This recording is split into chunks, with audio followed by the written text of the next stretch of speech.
Good afternoon, everybody, and welcome to the Haverford School, a member of the Interac and a tremendous program here in the suburbs of Philadelphia. And LaSalle College High School takes to the road 3-0 on the year to take on the Fords. Bob Long, Tyler Kern is here. Oliver Gomez will be with us shortly, and Keith Binsfeld is back for his second stint in the booth on the camera. Thrilled to be here, Tyler.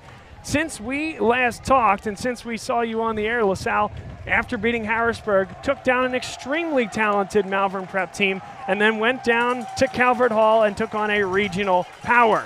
Now, with just a few weeks before Philadelphia Catholic League play starting, Haverford, a team that beat this LaSalle team 2 years ago and returns a lot of those pieces, is another step in the way for LaSalle. But Haverford is thinking an Interac title this year as well. Yeah, two undefeated teams here. Bob, recalls this was a pretty defensive battle last time we saw this team with the Fords coming out on top. Really excited for two very talented teams to go head-to-head. Another challenge for LaSalle as they prepare to enter the PCL. We'll look at the coin toss at midfield. Haverford will be dressed in those maroon uniforms, LaSalle with the white, and they have the blue pants with the gold helmets. Some terrific players on Malvern here. Beg your pardon, for Haverford School. We saw Malvern just last night, Tyler. As we start to put the pieces together, Malvern loses 21-17 to Roman Catholic. That's a Roman Catholic team that'll stand in LaSalle's way along with St. Joe's Prep in the Philadelphia Catholic League Red Division. Yeah. Malvern, on the other hand, is probably that team that Haverford looks at and says, boy, that's the team in our way, and now these two teams play today. We can just start to put together some puzzle pieces. Yeah, two really strong teams, and it's really interesting how that's intersected like that. Yeah, looking forward to, it seems like LaSalle hasn't played Roman Catholic the last few years. Interesting to have them back in the division. And, I was a spectator at that game, Bob, but that Malvern Prep LaSalle game was amazing to watch. Yeah, well, in terms of those new folks in the division, certainly Roman Catholic still in the division, but I think to your point, a 5A team versus 5A. LaSalle in 6A, and so when they break for state championship play, yeah, they will bifurcate at that point. Some new folks in the division, Bonner Prendergast and Cardinal O'Hara. But when we talk about this Haverford team, it starts and ends with the offensive line. This is a line with two seniors that will play Power 5, Power 4 football now. Josh Williams, a senior, heads to Stanford, and Thomas Barr, the center, is a West Virginia commit. But keep an eye for Preston Bernard and sophomore Owen Bernard, two twins, and Max Powers, a junior with some pedigree and bloodlines. That's going to be the key, I think, Oliver, here today as we welcome you to the broadcast booth. Key for this Haverford team, can they establish the tempo and can they hold the line of scrimmage? Yeah, this Haverford team, everything's on the ground. Everything's set up under center. They give it almost like a fullback dive. So this LaSalle run defense, which has been very, very good, if they can establish that Haverford and if they can try to break down this run defense early, it's going to mean a huge difference for them. We'll stand by here. We'll come back in just a few minutes for kickoff. Dunphy Ford is Mayfair's neighborhood Ford store. Nobody knows your neighborhood like Dunphy Ford. Nearly 40 years. Right here on Frankfurt Avenue. Generation after generation. Our neighbors continue to be our customers. We have access to the cars and trucks you want with financing you need. Dunphy Ford is Northeast Philly's first choice for America's #1 brand. 7700 Frankfurt Avenue in Mayfair. Online at www.dunphyford.com. Come experience the Dunphy difference. You'll be glad you did.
They said it couldn't be done, but somehow CCM was able to close this home in just 21 days. Carl, how'd you pull this off? Oh, hard.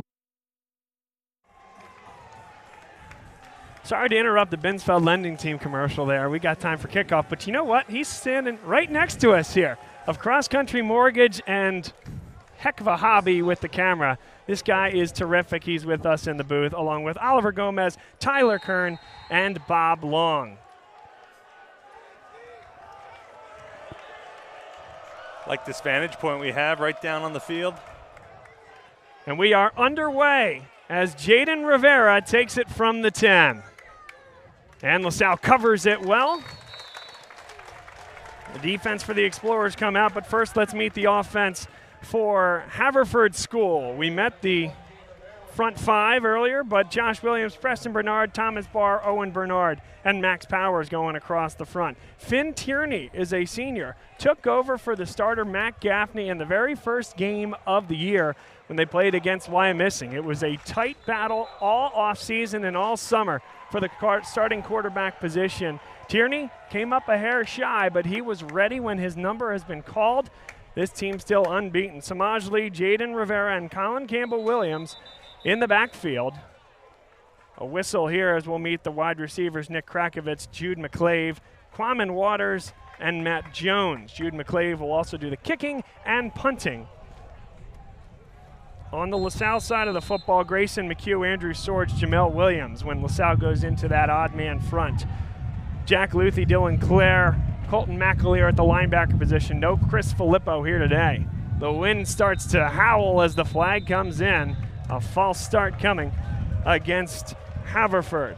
Joey O'Brien as a starting cornerback. No Julian McFadden today either. We'll see a lot more of Josh Simmons, the sophomore, who will also play tailback in the defensive secondary with Eddie Sutter, the hero against Malvern Prep with the game-winning interception, and Justin Hawkins roving the secondary.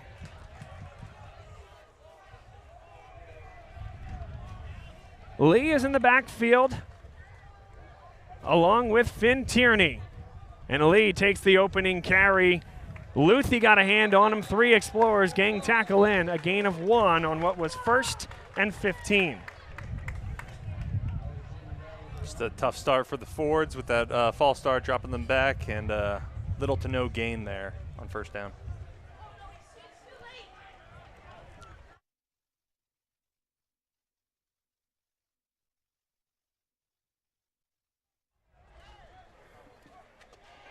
Second down, 14 yards to go. A low vantage point and a heck of a place to watch some football. There was a big barbecue beforehand here today, and the crowd is piling in. There won't be any seats left a couple minutes into this contest. 4 wide for Haverford, and they'll run it up the gut. He takes it off tackle. Samaj Lee into the secondary. Brought down on the play by Josh Simmons. If Josh Simmons doesn't break that block, that's going for a touchdown. Instead, a long gain for first down. It's going to be the Samaj Lee show today. A lot of run game. That's what you're going to see out of this Haverford offense. And when they're doing it well, Oliver, they're managing clock. But there is a flag, and maybe that was a big part of the reason. So a holding call there will push Haverford way behind the sticks. And Oliver, we're going to flip that point right on its head. A team that likes to get downhill, run the football, get positive yardage, and get into short yardage situations. Well, now that's not the situation here. 2nd and 20-plus yards. Need to get all the way to the 35-yard line for a first. Ball on the 13. A high snap. Here comes Lee. Lee again to the edge, and Jack Luthi nudges him out of bounds after a gain of 5. I think we have a pretty good idea of Ford's opening game plan here with Lee. Obviously an explosive player. But it's 3rd and a long way to go here, Tyler. So now the former first-team All-Catholic defensive end, I know the football player in you is saying, let's pin the ears back. Gavin Muller, number 23, is an edge rusher. Yeah, you got to be expecting pass here on 3rd and long. Something the Fords have not shown yet. Keenan Stahl on the other side of the field, on the other side of the linebacking core, looks to rush the passer. Tierney stands in. Good protection. Fires over the middle, and it's incomplete. Intended for Krakovitz. Yeah, from here, feels like he threw that with the wind. It might have just got away from him a little bit, but a beautiful pocket created by that offensive line, as you alluded to, Bob, of strength of this team. And LaSalle had to go man coverage there. That's Hawkins coming up with the good coverage. It would have had to have been a perfect throw. Hawkins has had himself a really good year thus far. Coverage through almost a couple picks last week, but he has really shown how important he is to the secondary. If you're Joey O'Brien here, you got to be really careful with this punt. This wind is going to do whatever it wants to that football. McClave, a left-footed punt. O'Brien able to come back on top of it, bobbled it initially. And the wind, by the way, is coming at the punting McClave there, but certainly off what would be his right shoulder. Some strong starting field position for this Explorers offense. Led by Gavin Sidwar. We've talked about how this team is a little bit banged up, so you'll see a lot more time at the wide receiver position this week for Nick Swanson and Jimmy Dolan. But we'll see this all day long. Des Ortiz, he gets 4 up the gut.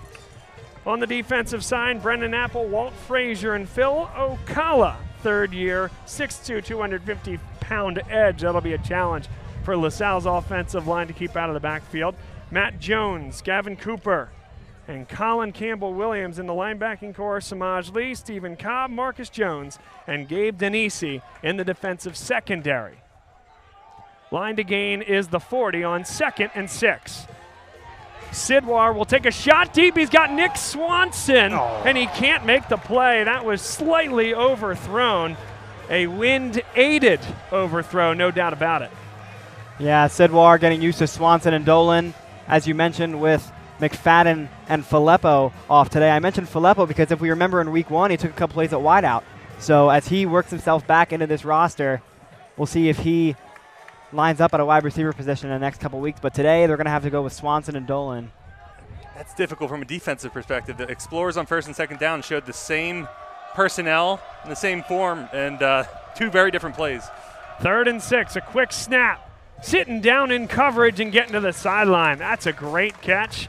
That's a timing ball there, Tyler, and got the ball to number 14 for the Explorers. First catch of the year for Trey Hopkins. It's a big sophomore at 6 foot, 182 out of wide out there, Bob, and it looked like a senior with that timing.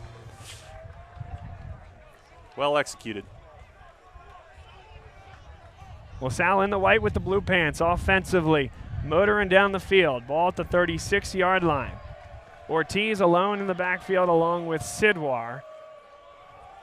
And Ortiz makes one miss in the open field, ripped down.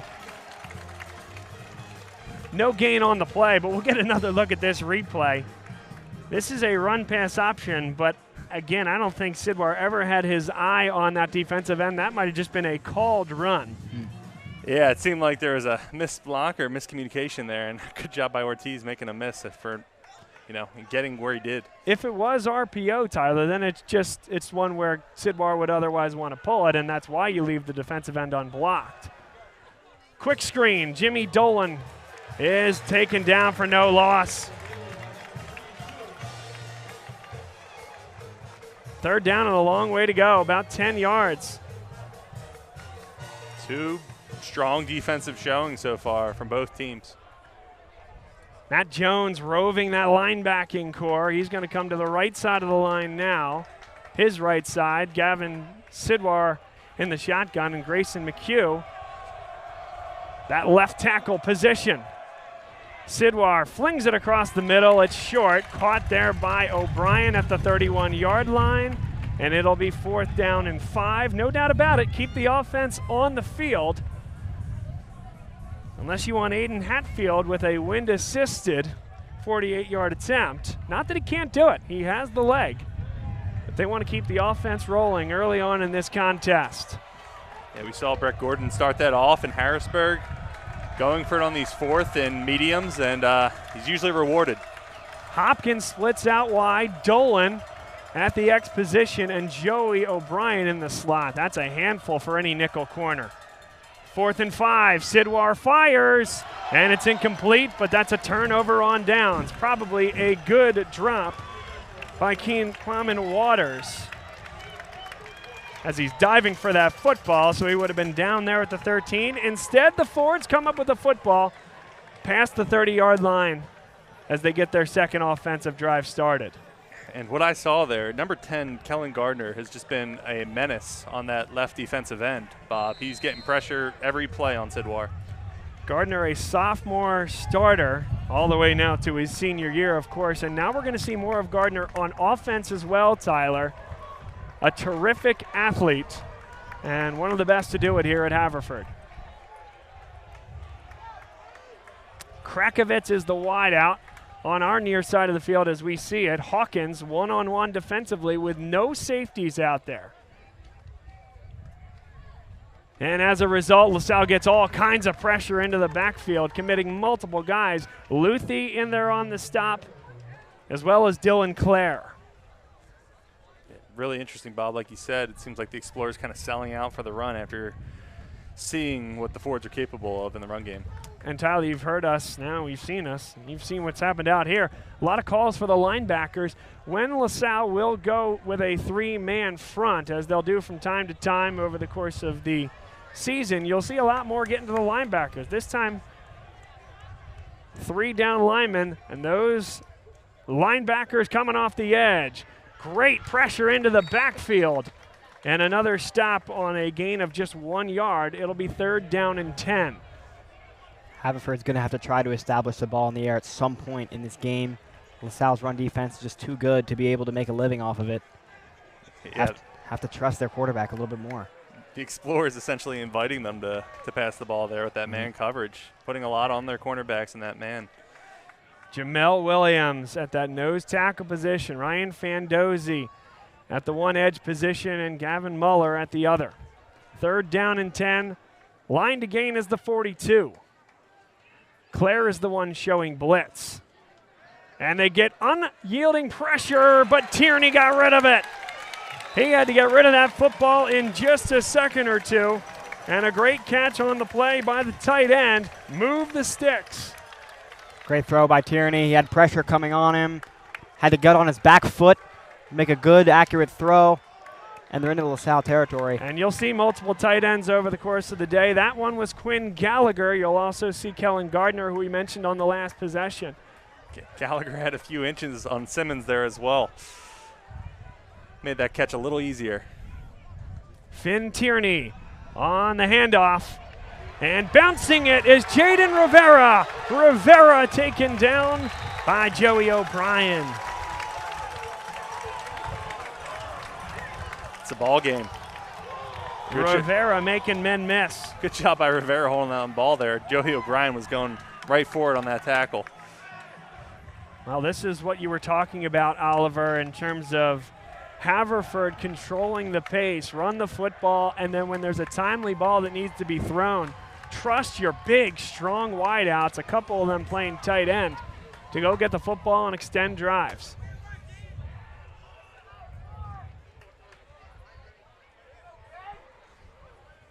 A team in Haverford that went and beat a really good Wyomissing team, one of the favorites in 4A of the PIAA, 20-3. And a timeout was granted just prior to the play clock running out. Stay with us momentarily, and we'll be right back here on Bob Long Sports. Dedication, grinding. Were you ever worried? Well, you know, Chloe, they pinned us in deep in the second bedroom, inspection issues, but we regrouped. Knew there was still a lot in play. Well, I'm sure the Franklins were pleasantly surprised. We got a good organization here. A lot to look forward to. Good luck with the next close. And there you have it. Cross Country Mortgage is dedicated to getting it done.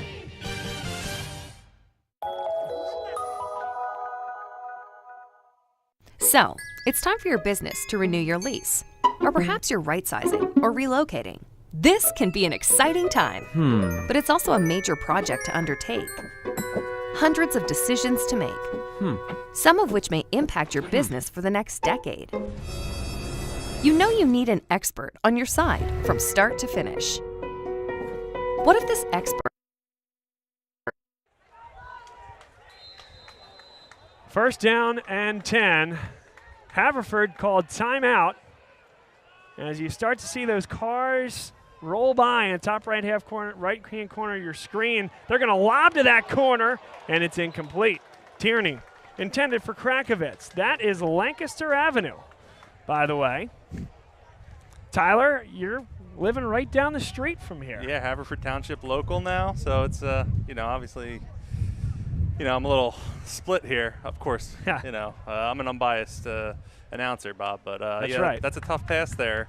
Looking back into the sun over the Haverford school here.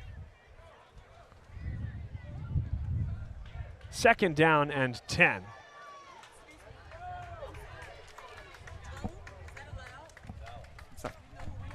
Second down and 10. And hit and dropped on the play. Samaj Lee on the give, no gain. Third down and 9.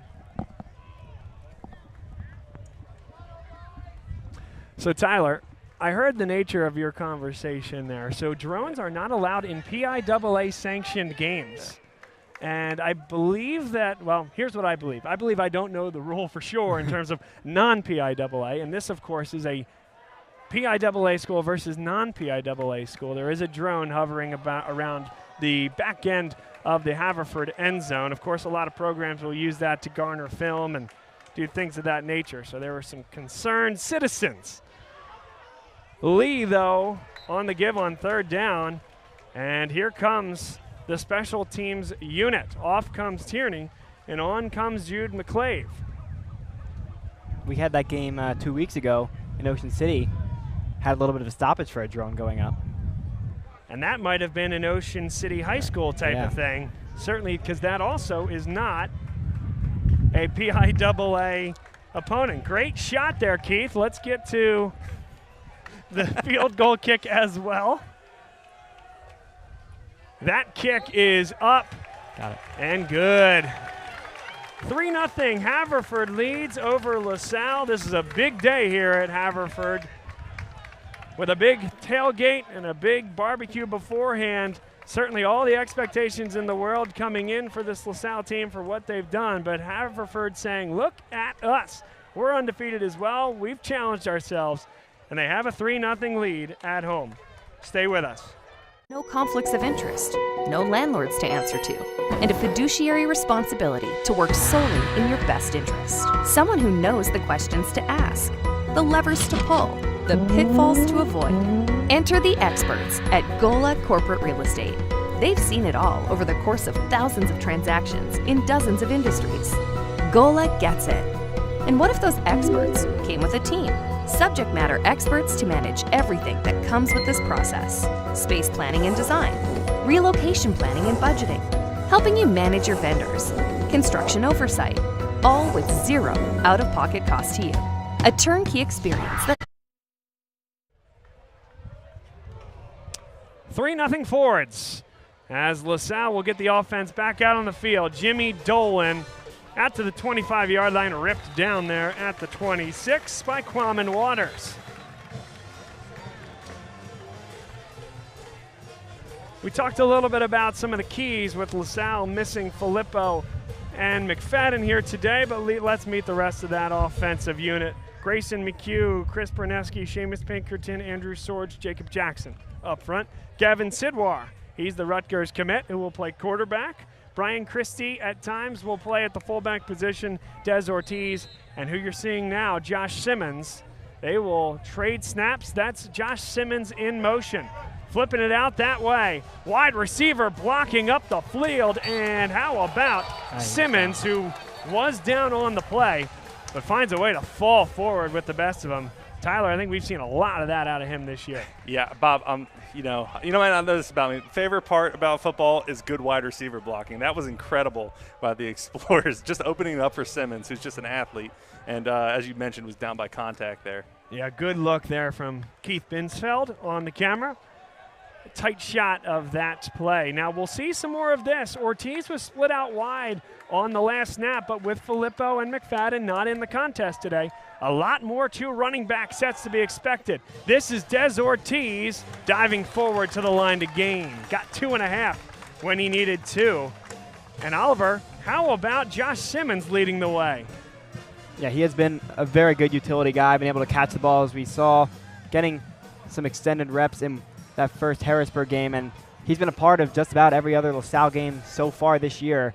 He is really explosive out of the backfield. He's just a really good athlete. And that one in particular, Tyler, that's 10 on 10. That's Josh Simmons going into the big linebacker, Kellen Gardner, and taking him out of the play, leading the way for Ortiz. Quick out. That's the tight end, John Patrick Oates. And Oates got about half on first down. 5 yards, second, and they're going to call it 4 to go. There's a lot of those passes, Bob, where the receiver, it's pretty telegraphed where it's going, but they do such a good job of setting up the play that he has all day to get, 6 yards there? I like what I see pre-snap from this Explorers offense. A lot of misdirection. Motion makes the linebacking core and the secondary make decisions. We've seen it all over the NFL these days, making its way into the college game as well. Sidwar, toe tap for Joey O'Brien, and they say incomplete. Wow. Said he was juggling it. 2 officials right there on the play. We'll bring the replay to you. He definitely had the space. They're going to call it on the juggle. We'll see. Yes. And a little bit of a juggle indeed. 2 officials in a better spot to make the call certainly than we were, and now a 3rd down and 4. Imagine making that call at full-time speed. We're reviewing that in slow-mo there. Great call by the ref. Line to gain is the 47, and they're going to gain it via an encroachment. I believe that's 2 false starts and 1 encroachment against Haverford. LaSalle has drawn a bunch of offsides, a bunch of encroachment. It's the Sidwar clap. Sidwar clap, that's right. The hard count, as it were.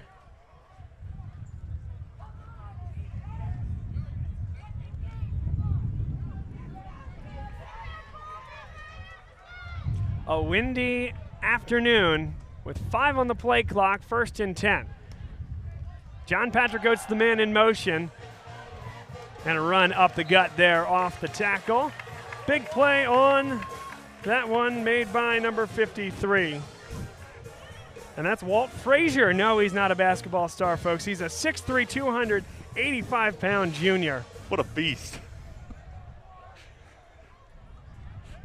If I played Explorers offensive line and was watching the tape, who do I have to block this week? They have found their way into playing against massive offensive and defensive lines in their first 3 contests. I mean, there were some dudes, to borrow a term, at Calvert Hall last week as well. Joey O'Brien making 2 miss and has the first down. And that's what has him rated a 4-star with Alabama offers among others. And I think the Explorers just see something on the outside in film or something, because that's the 4th or 5th play where they're getting it to Joey O'Brien or another wide out. Pretty telegraphically, but just really setting up the receivers for success. Josh Simmons, patience, and then hits the hole. He gained about 3, maybe 4 yards on first down. Flag came down on the play. Brett Gordon was calling for something. And it's an illegal substitution against the defense. So now the question will be, will LaSalle take the penalty? Of course they will. They got less than 5, and they're going to keep the down once they take the 5 yards. So they will step this off from the 40-yard line.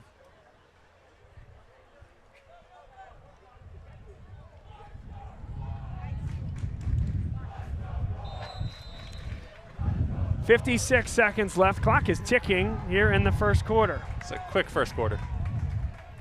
A lot of ball control, just the second offensive drive for LaSalle.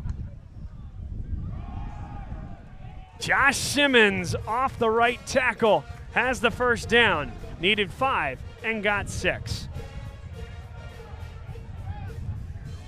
And this is an offensive line that's been in many ways reconstructed.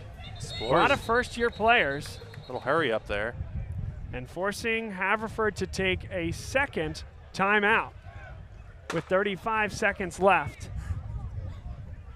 By the way, we have had a great ear for the LaSalle band by the Keith Binsfeld. I don't know if we can get a shot of the LaSalle Pep Band that travels to every contest for this program, and they are doing a great job here today. That's Chris Mealy leading the way in the blue and gold shirt. And students doing a terrific job to support their fellow students.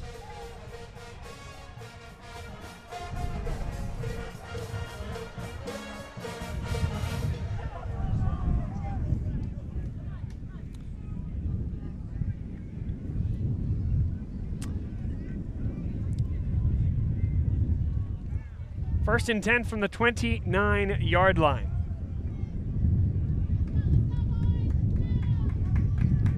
Four wide, including the tight end J.P. Oates, who's lined up just off the right tackle. Sidwar streaking over the middle. It's through the hands of Jimmy Dolan. Incomplete. Second go-ahead touchdown pass. That was, the first one wasn't dropped, but just, it's there. Had him open is an understatement. Just flying across on a post. Just gets right through his hands. Terrific throw there by Yeah. Gavin Sidwar. You are hearing it, at least I am, and I think it's probably coming through on the telecast. It is windy. It is absolutely blustery out here, and that ball is on a rope. And it's swirling, too. You look at the flags, they're doing something different than they are up here. LaSalle looks like from here they have the wind at their back. We're feeling it at our backs going the other direction. Joey O'Brien out to the 25-yard line. Another screen. That's going to set up a third and manageable. They can run to the line here and get a snap off before the end of the quarter. And the reason you might think about doing that is the aforementioned wind at their backs right now. Looks like they're in no rush with 8 seconds to go. Well, they do break the huddle. Down to the final 3 seconds. Down under one. And they will take it right to the end of the first quarter. So a good one. Haverford has 2 offensive drives. They score 3 points. LaSalle on the tail end of their second offensive drive of the game. It's 3-0 here from Haverford High School, the Haverford School in Haverford Township. You got to be careful. There is a Haverford High School. This is the Haverford School, and this is the Bob Long Sports Telecast. We'll be right back. Value. Value that flows right to your bottom line. Gola gets it. We've been partnering with clients like you for over 40 years, and we know what's important. Solving problems, creating flexibility, protecting and stretching your dollars. Philadelphia-based with a national presence. Get to know Gola. Gola gets it. When your car needs repairs and you can't wait, Meineke can help. With life's crazy schedule between work and family, you'll love Meineke's same-day service. Call today and Meineke will get your car in today. For new brakes, exhaust repairs, or your check engine light comes on, trust Meineke to do the job right. And families have been coming to Meineke for years because Meineke works on any make or model vehicle. Same-day service, value, and trust. Meineke, doing car care right.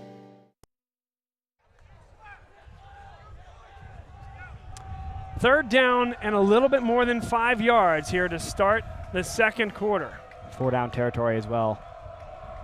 Trey Hopkins is the wide receiver on the near side of the field. Joey O'Brien is in the slot. Sidwar stands in with good protection. John Patrick Oates has the first down, has the touchdown. Sidwar to Oates, and LaSalle takes a 6-3 lead. Just looked like a little rub route there to get Oates open. Just a great job of execution, getting across, and Oates using his athleticism for the touchdown. First touchdown of the year for J.P. Oates. Another position change to the tight end slot. He's been fantastic. Definitely deserving of getting in the end zone there. Aiden Hatfield, who has been a welcome surprise his first year with the program, on to attempt the extra point.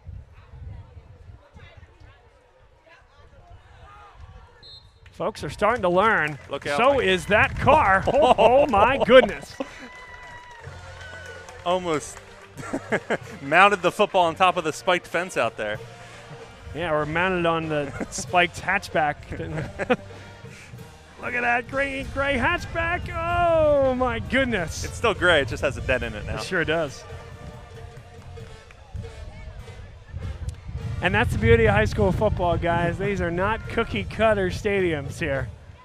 This is a very, very unique venue.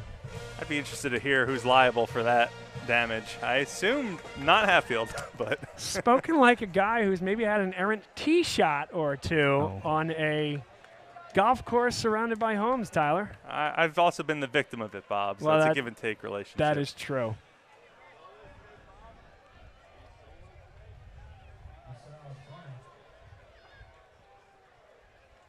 Hatfield will kick this one deep, back deep to receive Jaden Rivera and Samaj Lee.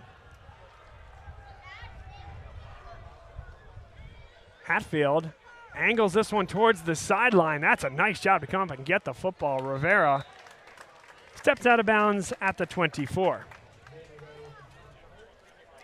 Yeah, I'm impressed with the ability to catch a ball like that on the run, especially with this wind doing God knows what to the football.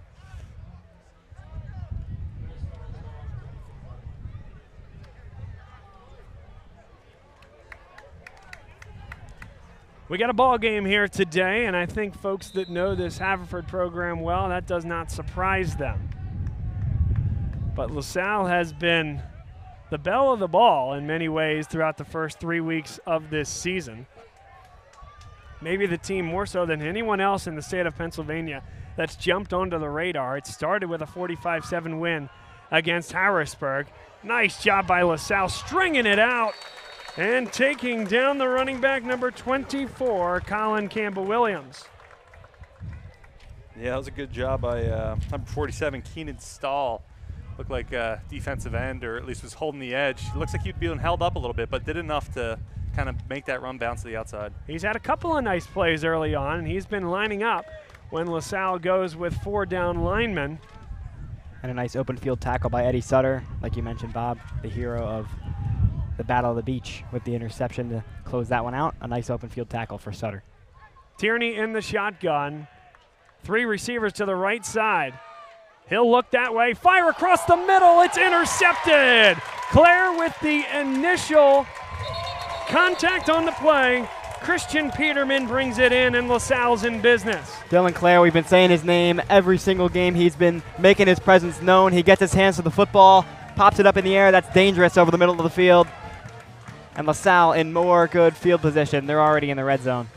I like how he got rewarded with a nice big tackle from number 62, Joshua Williams. Looked like he had about 150 pounds on him. That's the Stanford commit. They're going to like that foot speed. Nice interception. Here's 300 pounds on top of you. Christian Peterman comes up with the interception for LaSalle. And this is a way to flip a game on its head. What was 3-0, and Haverford controlling the pace through most of the first quarter. Does LaSalle take a shot now? There are 2 high safeties for Haverford, so they'll flip it underneath, and that's great recognition there by Sidwar. Josh Simmons to the 10. He's going to be marked 1 yard short of the line to gain. They spot him at the 12-yard line. Gives you enough confidence to take maybe a couple shots, but knowing that you only need a 2-yard run to secure the first down. Good spot to be. This is where the field gets very compact, though, Tyler. Only 20 yards to deal with. I'm going to look for O'Brien in the back of the end zone here with the ability to take a shot. Instead, they'll flip it out wide. Josh Simmons has the first down. Needed 2 and got 3. It's a good tackle there by Haverford in the open field. Marcus Jones in there on the stop. And for the most part, seems, again, like the Explorers are just avoiding the inside or the middle of the field here, making a bump to the outside, even with that Simmons throw. By the way, Stephen Cobb on that play was one-on-one against a wide receiver blocker. I think it was O'Brien, and did a nice job to force Simmons inside enough to allow Jones to make that tackle. Cobb and Jones, a nice job in that defensive secondary for Haverford. Now it is 1st and goal, though, from the 9. Des Ortiz back on the field. On a counter, gets down to the 5-yard line. Gavin Sidwar had both hands raised in the air, thought that was going to be a touchdown. It's a heck of a job by that defensive line to just trip up Ortiz, who had that full head of steam. I can't believe Ortiz got as much of a gain as he did there. He launched through that line, and yeah, as you said, kudos to Haverford for stuffing that. And once again, Marcus Jones, for the 2nd time in as many plays, keeps LaSalle out of the end zone.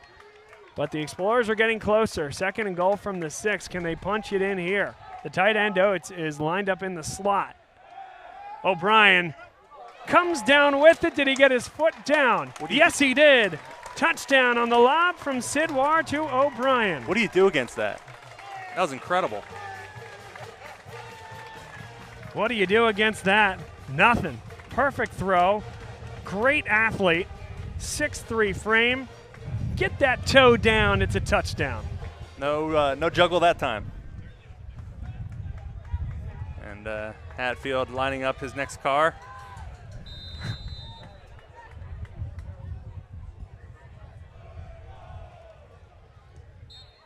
That one is going to be a little short. Through the hands, though. Through the hands. Got to make the play out there. Come on now. You're on Keith Binsfeld, Caught by Keith cam right now. That's caught with a K, by the way, on Instagram. Can of corn. Nope.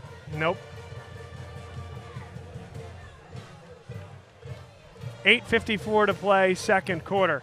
We got a good one here between LaSalle and Haverford.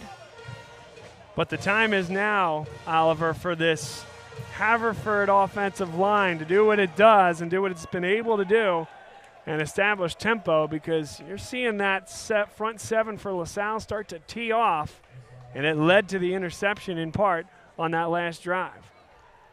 Yeah, the wind at their back maybe soared a little bit on the pick, but we'll see how they approach this drive, if they want to try to go back to the air, if they keep it on the ground.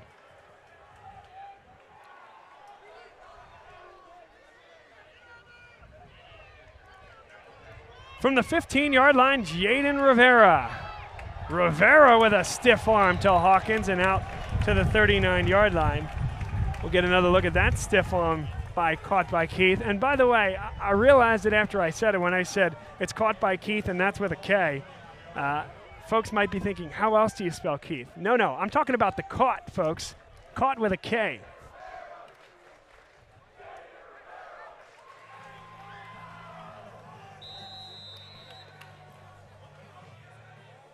Seemed like they were doing, not a squib kick, but it seems like they've been, not trying to get the touchbacks on these kicks. I wonder after that return if they'll let Hatfield loose. Yeah, Hatfield just trying to chop it. A lot of backspin on the ball.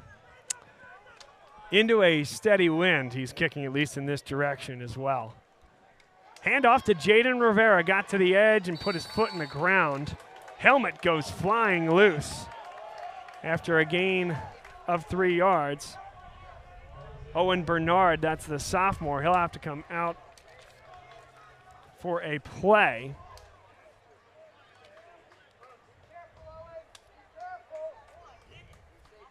And there was almost, I don't know what Explorer got there, but there was almost a nice seam for a large gain there instead of a short one. Yeah, it looked like Gavin Muller in on the tackle. Well, and that's that zone blocking scheme, right, Tyler, where every man on the offensive line has their gap to fill. Low snap, and Finn Tierney comes on top of it. Almost the 2nd turnover garnered by Peterman, who was in there just in case Tierney could not control the football. But back to the zone blocking, right? So every lineman is kind of moving that way, responsible for their gap, and you're trusting your tailback, in that case Rivera, to pick the right time and the right gap to put your foot in the ground and get downhill. That comes with experience and, a little bit of intuition and trusting your offensive line. 3rd and 17. Line to gain is the 49-yard line on Haverford's side of the field.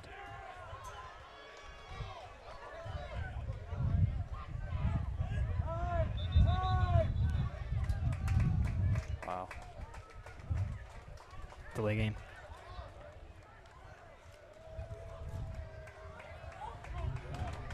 Maybe just not enough time. The Explorers showing all-out blitz there. Needed a little bit more time to assess what was coming. So now it's 3rd and 22. You don't need to bring the house here, that's for sure, but Explorers are showing it.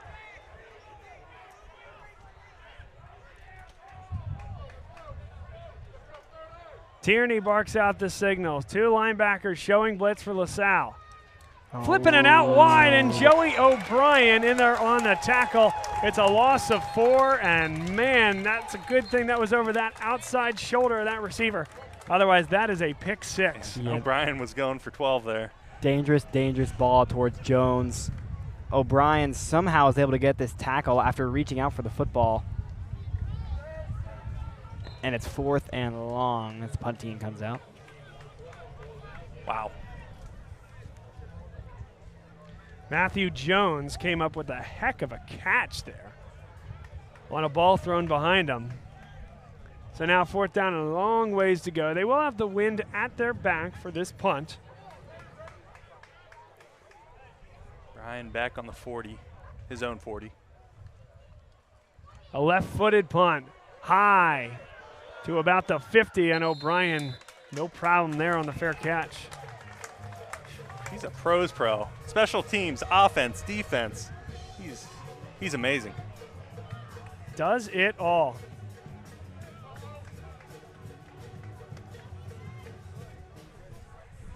.6:42 to play. Second quarter action here on Bob Long Sports. Make sure if you're not already, follow the channel, follow us on Twitter, as well as Instagram. 1st and 10. That's John Patrick Oates in motion. Handoff to Des Ortiz. Bounces outside, but there's no blocking over there. Haverford makes a stop and a loss of 1 on the play. And that's a tough one there. You got power coming that way with Berneski, but so many numbers out there for the Fords. Yeah, just a great defensive showing there for a small loss. The second of 3 Interact matchups for LaSalle this season. The next one will be next Friday night on the road for LaSalle against Episcopal. Sidwar with a lot of time. And look at Nick Swanson breaking off the route. That is a brilliant play down before the ball came loose, but let's see what type of look we get. That's Swanson, bottom right-hand corner, sees his quarterback is in trouble, saw the cornerback's eyes in the backfield and just beelines it down the field and gives him another option. It's a great play by Nick Swanson. Ortiz gets downhill on 1st down, gain of 4. Yeah, going back to that, Walt Frazier made a great swim move to get pressure in the backfield, but Sidwar showing a little bit of mobility and a little bit of rapport with Swanson on that play. Just doesn't get much better than that. He is one of those guys, Oliver, that LaSalle will need if Julian McFadden or Chris Filippo are to miss any extended period of time. Next man up, it's his show. Yeah, definitely going to be a very interesting showing to see as these weeks progress without their guys, how they're going to approach their offensive scheme and who they're going to have line up at wideout. 7 in the box, 3 down linemen for Haverford. Josh Simmons with the patience. Gain of 2. 3rd and 4 upcoming. Likely 4 down territory, but when you got the boot with Hatfield, not necessarily. I think they like what they're doing right now, though. And I think if you can get anywhere near that 1st down marker, you think about it here. An early put-away punch, late stages of the second quarter.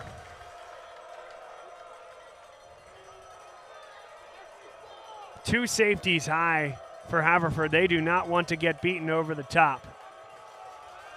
And so they run across the middle. That was a crossing route intended for Trey Hopkins. Boy, I tell you, that's a great play call there, Tyler, though. They got everything that they wanted. All the safeties high, so you run that rub, forced those cornerbacks into a tough decision. Ball was there, maybe just a tad ahead. It looked like of the Hopkins. same exact play with J.P. Oates, just on the other side of the field.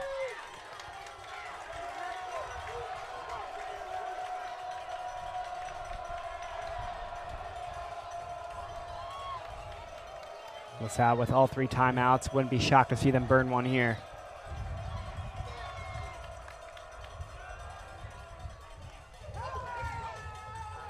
I don't think he got it. Going to be very, very close. Marking him. Oh, he just took a step to his left. He took a step they're in the gonna, direction. Wow. Oh, my goodness. That's massive. The official on the far side lined up, looked like about a yard short. They might bring the chains out. I mean, this is, let's see if we have this here. It's that step right there on the left-hand side of your screen that Haverford is not happy about, but they're going to get the football. Okay, so they ended up making the call in favor of the Fords, and they have the football. I couldn't see where the football was from this angle, but I think that's the call based off what I saw. Yeah, it looked like O'Brien's chest was faced towards the back of the field.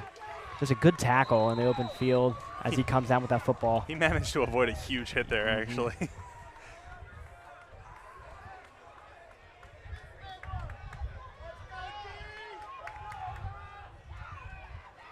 First and 10 for Haverford. And they got off the field, keeping this game at 14-3. Ran into a brick wall there. If they can engineer a drive in the final stages here, you feel good going into halftime if you're a Fords fan. LaSalle, on the other hand, looking to shut the door, and Oliver maybe even create one more offensive opportunity. 3 timeouts with LaSalle in their favor to work with here if they want to try to manage this clock. Yeah, if they can get the Fords to go 3 and out right now, they have 100% an opportunity to get themselves at least in Hatfield's range, if not find the end zone. Man in motion in the backfield. Crossing pattern, ball is dropped, and it was incomplete. Good call there by that official.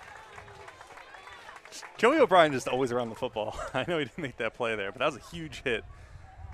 What could have been a 12-yard gain at least. Yeah, it looked like Waters is trying to find a spot to firmly grasp his football. Crunching hit, knocked it loose. 3rd and 10. Stops the clock as well. Josh Simmons in there on the coverage. 3rd down and 10. Feel like this is a big play in the football game early on. Uncontested pressure from Peterman, but he got rid of it. Close to the line to gain. Initial spot will give it to them. Gallagher comes with the big catch and run after. Peterman flying off the outside edge. Yeah, on his blind side. On his blind side. Don't know how he got this football off towards where Peterman was rushing from. That's a couple really nice throws under pressure. And the chains will get moving. Sutter did make contact 1.5 yards prior to the line to gain. Gallagher able to fall forward across that 1st down mark, keep the drive going. Rivera. Fandozzi comes back behind the play, and the trailing lineman makes the tackle. 2nd and 12 upcoming. Fandozzi running with some purpose back there. That's a lot of speed for a big man. Tyler, you love your defensive lineman, man. Yeah, I mean, he saw the play and he crashed down. He followed the football and made a great play.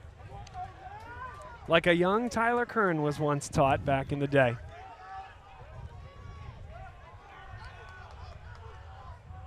Tierney takes the snap, gets rid of it quickly.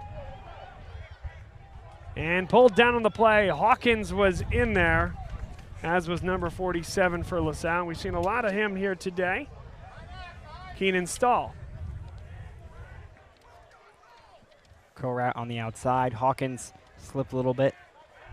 A little bit of space for him, but well done by the rest of the Explorers to swallow it up, and it's only a 4-yard gain. If you stuff him here, Explorers still have all 3 timeouts, minute 45. Let's see what happens. Ford's a no rush.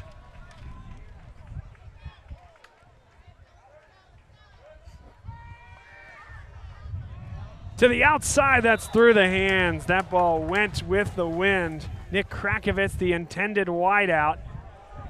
And the special teams unit comes onto the field for Haverford School. Just great pressure right there. I think that was Dylan Clare and Jamel Williams. Kind of getting that ball out there a little quicker than intended.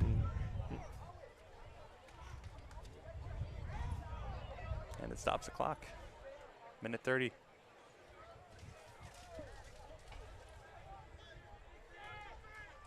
A little bit of confusion on the Haverford sideline. Setup. That punt is a high one, angled towards the sideline, and it takes a LaSalle hop onto the Explorer side of midfield.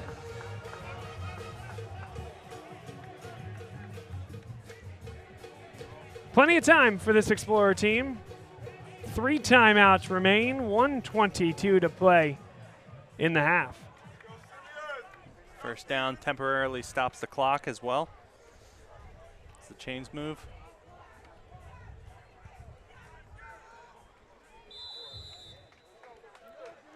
Looking to see the Explorers bounce it outside here, as they've done all game.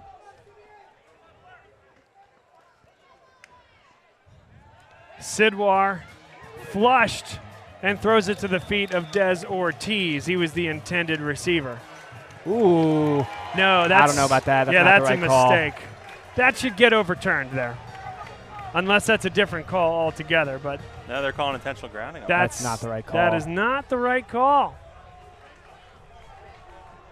Wow. And that changes everything.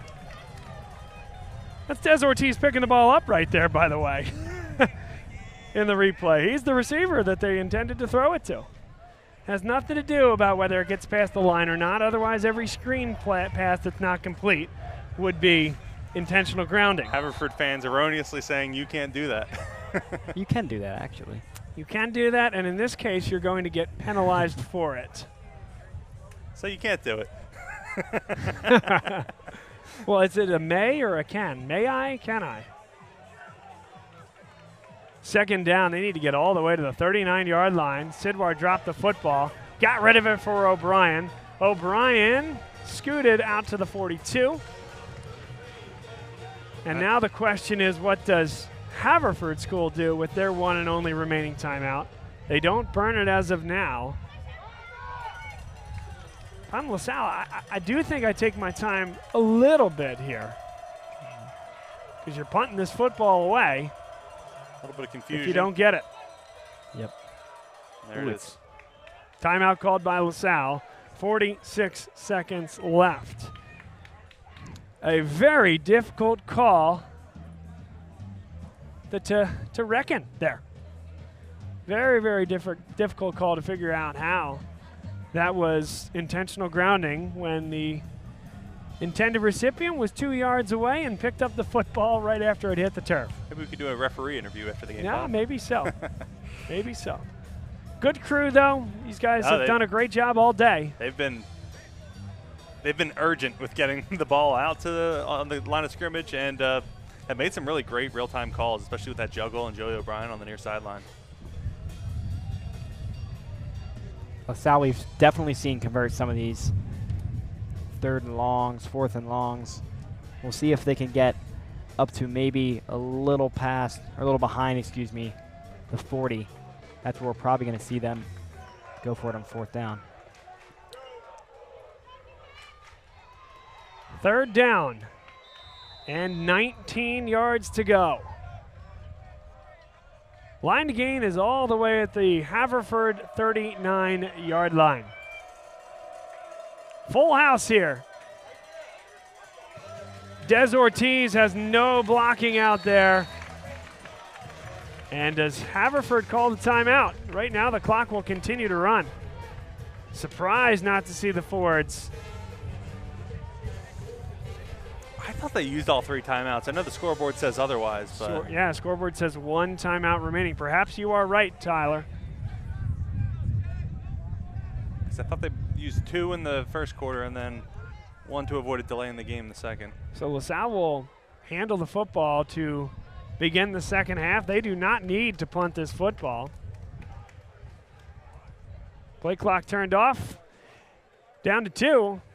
And LaSalle leads 14-3 at the half against the Haverford school. A burgeoning rivalry in recent years. Haverford won this game 2 years ago, and LaSalle came back and won it last year. A better version of both teams, I think, today than we've seen either of those 2 years, even though Haverford, they'll tell you, 2 years ago, undefeated, winning the Interac. That's about as good as they've been. But this team, very, very talented, and I suspect we'll have a heck of a game in the second half. You are watching LaSalle College High School football on Bob Long Sports. Reminder, please do subscribe to the channel on YouTube and follow us on Twitter and Instagram. Keith Binsfeld on the camera, Oliver Gomez, Tyler Curran on commentary, and I'm Bob Long. Stay with us. Dunphy Ford is Mayfair's neighborhood Ford store. Nobody knows your neighborhood like Dunphy Ford. Nearly 40 years. Right here on Frankfurt Avenue. Generation after generation.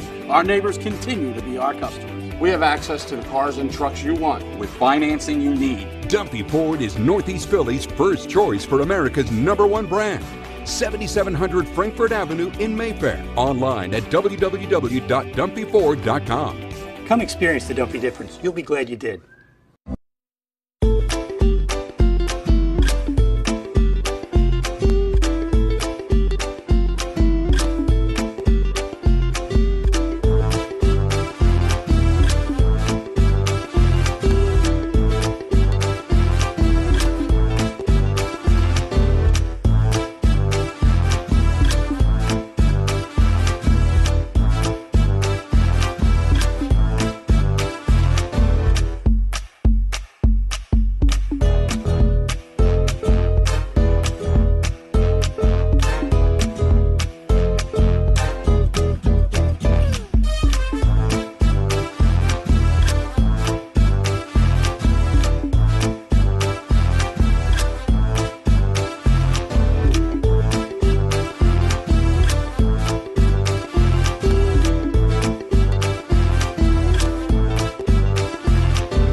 They said it couldn't be done, but somehow CCM was able to close this home in just 21 days. Carl, how'd you pull this off? Oh, hard work, dedication, grinding. Were you ever worried? Well, you know, Chloe, they pinned us in deep in the second bedroom, inspection issues, but we regrouped. Knew there was still a lot in play. Well, I'm sure the Franklins were pleasantly surprised. We got a good organization here. A lot to look forward to. Good luck with the next close. And there you have it. Cross Country Mortgage is dedicated to getting it done.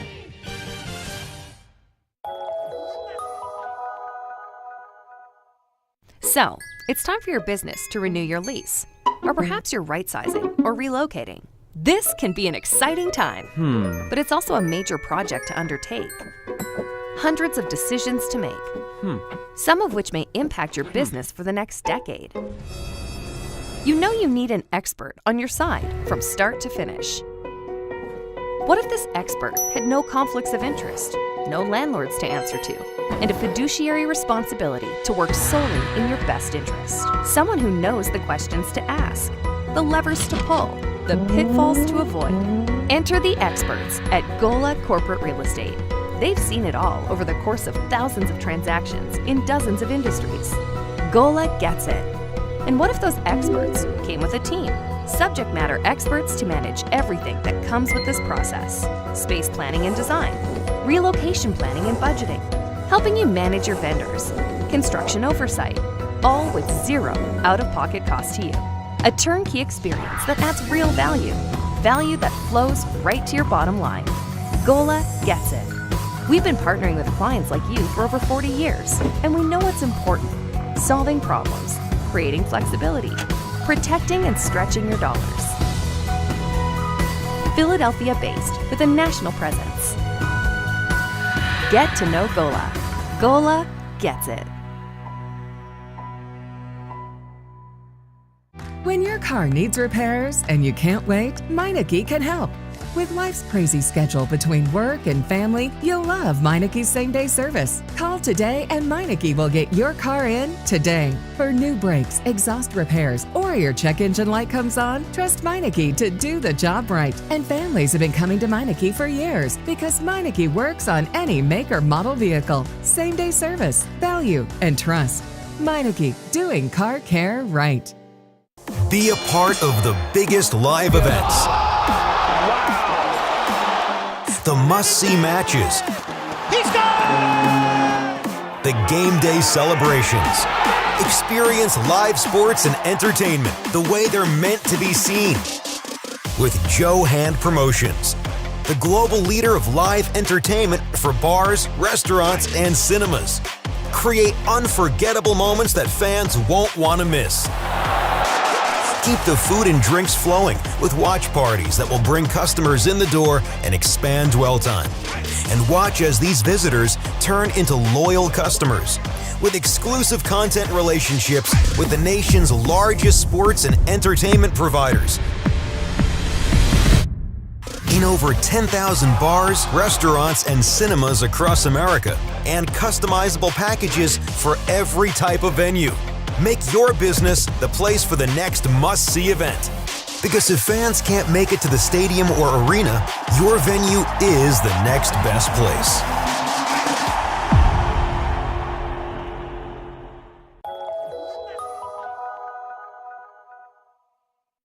What does this win mean? Been with the family for a long time.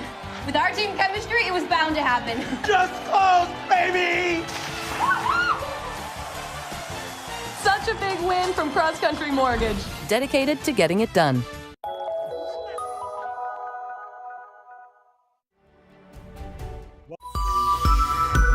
More and more luxury vehicle buyers are choosing Faulkner Infiniti of Willow Grove for the easy, no-pressure atmosphere. Whether you buy online, in person, or a little of both, Faulkner Infiniti makes it easy and affordable to drive world-class luxury. Choose from the new QX60, full-size QX80, or the innovative QX50. Faulkner always has a great selection in stock, ready for delivery. Come find out for yourself why more people choose Faulkner Infiniti. To be sure. First-time home buyer, seasoned investor, looking to sell a property from the Poconos to the Greater Lehigh Valley, Philadelphia and surrounding areas, all the way to the Jersey Shore. I'm your guy. Speaking of the shore, if you're not down here right now in Ocean City watching this game live, you need to give me a call because you should be down here experiencing the beautiful Jersey Shore with us in your own beach house.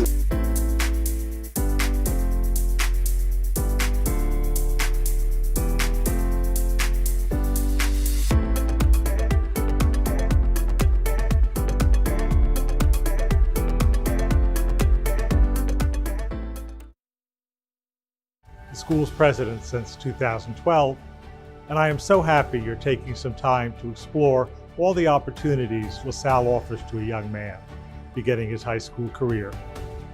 But first, I wanted to share with you some history. LaSalle College High School is named after John Baptiste de LaSalle, who was born in Reims, France in 1651. In de LaSalle's day, education was largely for the sons of the upper class and delivered in Latin. De La Salle saw the impracticality of this approach for meeting the needs of many of the working class children, so he pioneered both education in French, the vernacular language, and teaching many boys simultaneously. Thus, the modern classroom was born. To receive those benefits, the students in De La Salle's Christian schools required teachers. These men became the First Brothers. When they came to Philadelphia in the 1850s, the Brothers of the Christian schools found Irish and German immigrant families living in conditions not very different from those De La Salle encountered with his students. Beginning with primary school education, the school that became LaSalle College High School started in West Kensington in 1858, moving 3 times before coming to this beautiful Wynmore campus in 1960. The founding LaSallian vision had community at its core, believing that students should behave as brothers to one another and that the teachers function best like older brothers and sisters to the students in our care. Yet the LaSallian story is also one of unceasing innovation, a commitment to respond to the needs of the present with the same creativity that got it all started in 1680. We clearly face some daunting challenges today, just as we did 340 years ago when the LaSalle schools began. As you continue to explore all this school has to offer, I think you will find us uniquely prepared to help you meet such challenges, to thrive and grow throughout life, whatever the obstacles. If you're looking for a high school where teachers will not just impart knowledge, but will serve as mentors and guides throughout your life's journey, where you won't have just classmates for 4 years, but brothers for life, where you will not pick up just skills, but find your life's calling, where you will not just become successful in life, but learn to be successful at living, look hard at what LaSalle has to offer. See yourself as a LaSalle man, a part of the LaSalle family. God bless you during this time of exploration and always.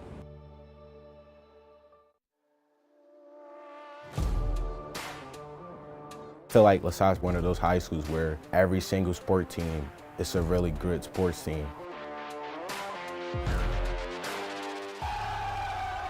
Joining a team or a club, it really gives you that sense of brotherhood that I think most kids look for at LaSalle.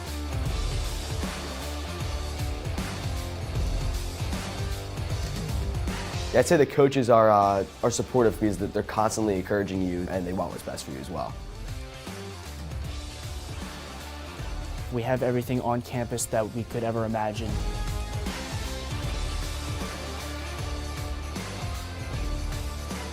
And we all look out for one another. We want to help each other succeed. Make sure that we all can reach our maximum potential. When you spend so much time together with your brothers, you really develop a bond that's just unbreakable.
More and more luxury vehicle buyers are choosing Faulkner Infiniti of Willow Grove for the easy, no-pressure atmosphere.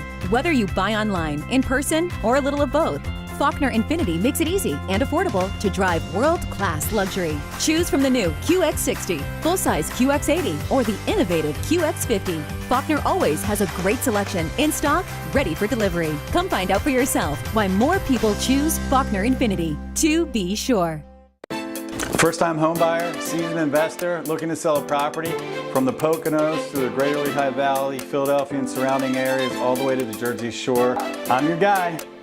Speaking of the shore, if you're not down here right now in Ocean City watching this game live, you need to give me a call because you should be down here experiencing the beautiful Jersey Shore with us in your own beach house.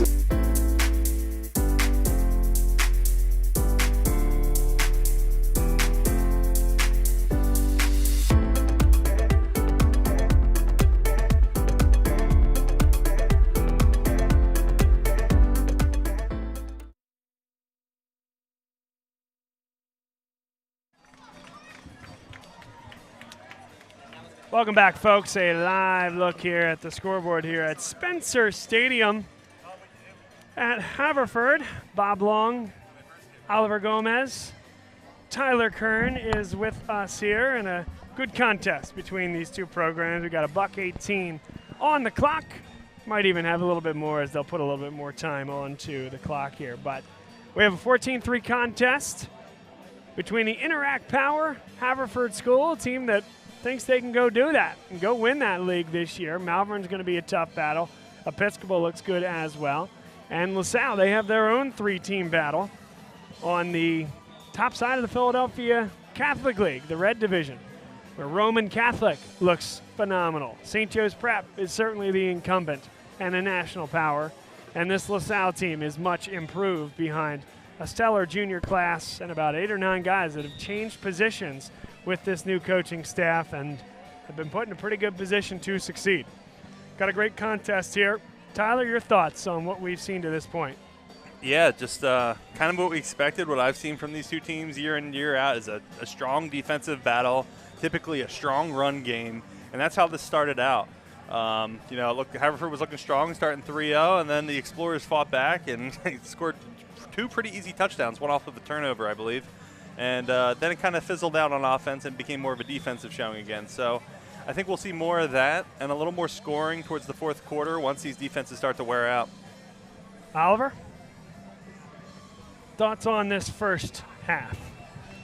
Yeah, this Haverford team needs to establish the ball in the air a little bit more. Most of their stuff's been on the ground, and LaSalle's been doing a really good job for the most part of keeping it short.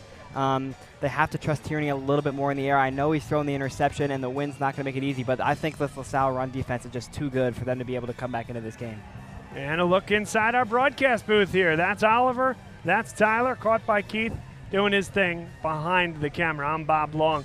Guys, I feel like this venue here and this rivalry has been terrific for both schools. In situations where it can be a bit difficult for these types of teams to find non-league opponents, this feels like kind of a marrying of school culture, mission, and certainly football prowess, where LaSalle maybe has had the better of these matchups, but Haverford has a strong program. They've learned a lot from these games, and it made the win 2 years ago feel all the more sweet. Also puts a little bit more in the tank for LaSalle to come back and try to reestablish themselves as the dominant force in this rivalry. Yeah, as you alluded to, Bob, I drive by this school a lot. I couldn't see this game happening here, and the culture here is phenomenal. Really like the rivalry that this team has established. It's always, like I said, a defensive showing, and it's just really cool to see the passion on both sides when these two teams face off. And Oliver, I feel like the difference between these two offensive lines is Haverford has, we'll call it the more experience on the line, maybe folks that have higher recruiting profiles, certainly the 2 seniors going to play Power 4 football. But on the south side of the field, it's a reconstructed offensive line, and what we've seen is a group that's been able to protect Gavin Sidwar and really play well and mesh within the offensive framework that Brett Gordon is putting in place. Yeah, like you said, they've been great at keeping Sidwar comfortable, giving him a sturdy pocket, but we also have to remember how good Gavin Sidwar is at getting out of the pocket. So having that mix with the way that offensive line has been playing and with Gavin Sidwar's ability to get out of the pocket, it really has been special to watch as LaSalle has really dominated their opponents in these first couple weeks. So we get underway here in the third quarter. LaSalle will get the football. And you get the sense that this first drive is going to go a long way in determining the outcome of this game. Jimmy Dolan to bring it back from the 5. And out to the 26-yard line. A big hit laid by Kellen Gardner.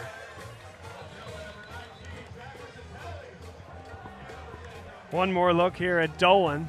Yeah, I mentioned that passion, a little bit of chirping there then after hitting a brick wall of red and gold there.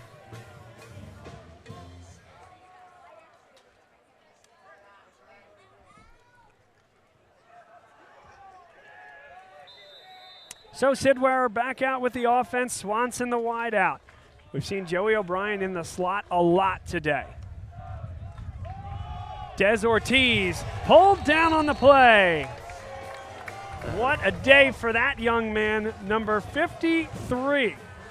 Boy, he has been good. Walt Frazier.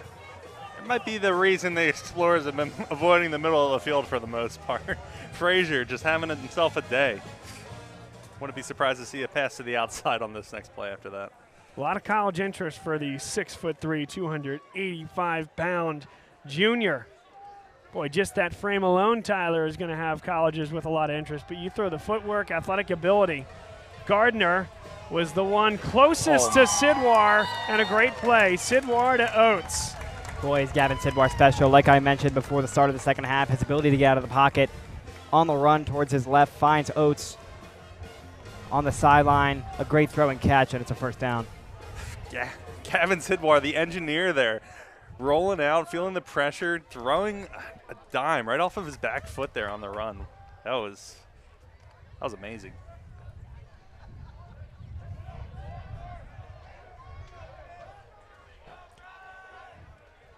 And this is something I think a lot of LaSalle Explorer fans are excited to see.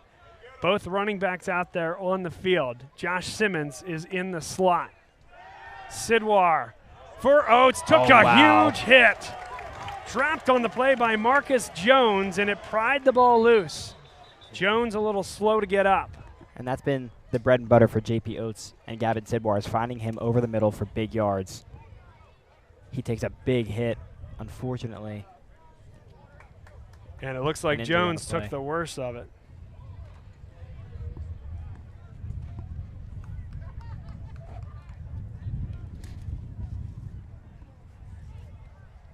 And they'll continue to take a look at Jones.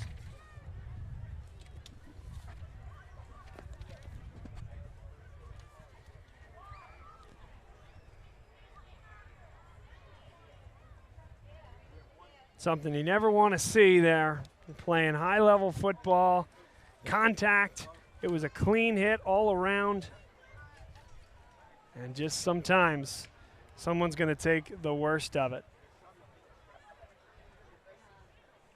Take this opportunity, though, as the terrific staff at Haverford School works on Marcus Jones. We'll tell you about someone that helps us get these games on the air. We appreciate it. E&M Insurance, LLC, an independent local insurance agency serving the area's business and personal insurance needs. Owned and operated by Chris Marr, class of 1989, and father of Brendan and Ryan, both LaSalle alums.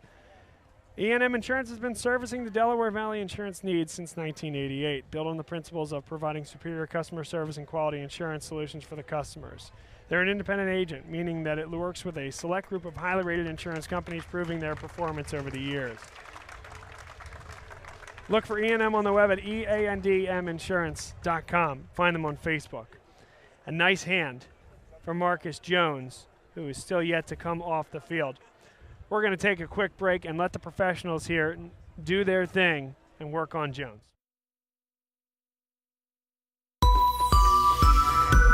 More and more luxury vehicle buyers are choosing Faulkner Infiniti of Willow Grove for the easy, no-pressure atmosphere. Whether you buy online, in person, or a little of both, Faulkner Infiniti makes it easy and affordable to drive world-class luxury. Choose from the new QX60, full-size QX80, or the innovative QX50. Faulkner always has a great selection in stock, ready for delivery. Come find out for yourself why more people choose Faulkner Infiniti. To be sure. First-time home buyer. Jones went to the sideline on his own power. Will continue to get looked at, but a big hand here from this terrific crowd. Des Ortiz, as we get back to action, with 6 yards up the gut on second down. 3rd down and 4 upcoming. Another 4th down. And that one is number 2, Stephen Cobb. He's going to take a seat as well. Yeah, I believe hit his hand pretty hard against Ortiz with a full head of steam, holding his wrist. We'll take one more break here. It's one of those things you never want to see. An investor looking to sell a property from the Poconos to the Greater Lehigh Valley, Philadelphia and surrounding areas, all the way to the Jersey Shore. I'm your guy. Speaking of the shore, if you're not down here right now in Ocean City watching this game live, you need to give me a call, because you should be down here experiencing the beautiful Jersey Shore with us in your own beach house.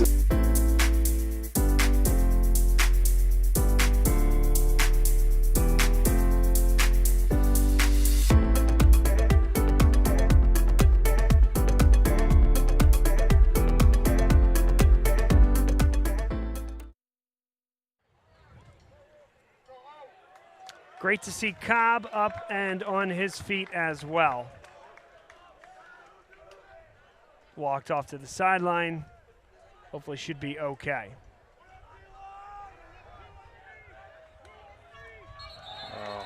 False start. There's your call, right-hand side of your screen by the head official wearing the white hat here today. Backs it up to 3rd down and 9. Line to gain is right at midfield. And that's very interesting because that's a position that I wouldn't have been shocked to see Ciboire do, as we talked about the Ciboire clap, to try to get him to encroach again. It's too good. Got his own guy. Got his own guy.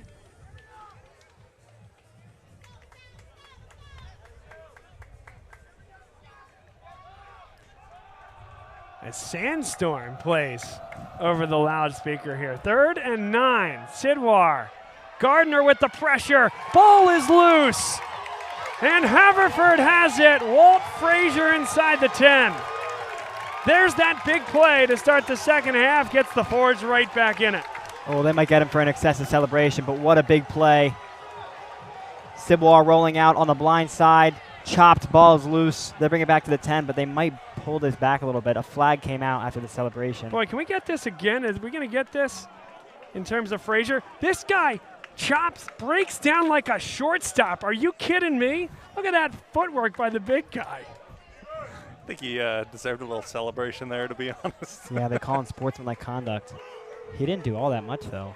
I don't know about this call. He's had, like, just little things that you're allowed to do after making big plays all day. You gotta let him play. Especially after that. Not too many times as a defensive lineman you got the football in your hand.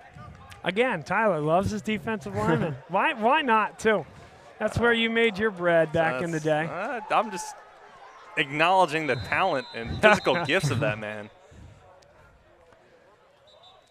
Well, now a chance here for LaSalle's defense to try to get a stop here as well, because that's a big momentum shift.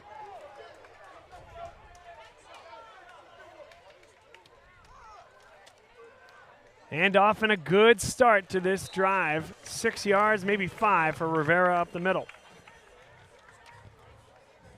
Yeah, that whole, Grayson McHugh with the false start was forced to come off after that. And that's exactly where the pressure came from, I think, his replacement. I'm not sure who came in for him, but I think you nailed it on that observation, Tyler. You're absolutely right. Just compound mistakes.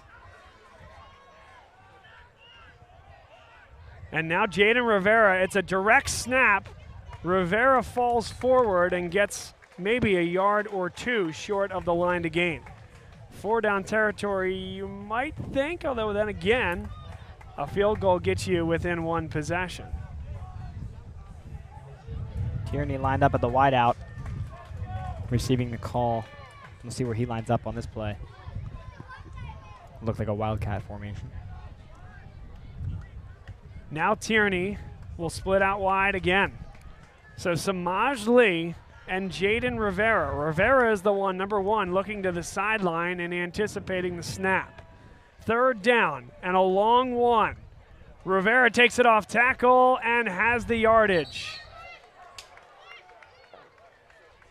1st down for Haverford. Rivera didn't even get hit, it looked like, until he got to the line to gain. Speaks to his offensive line.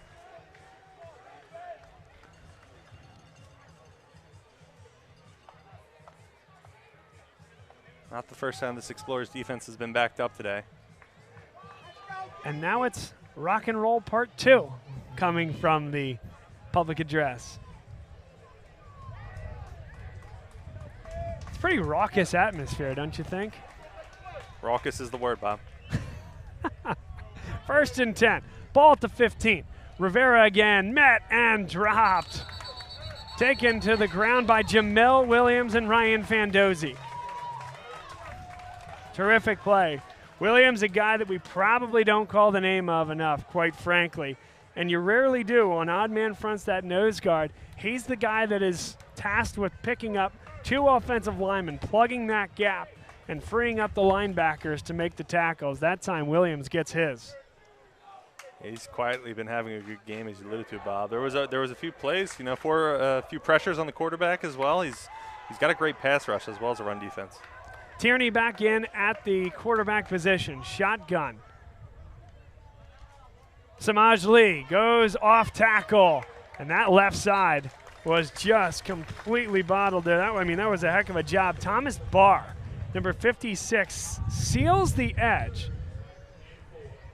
And that is what allowed Lee to get downhill. 3rd down and about 3.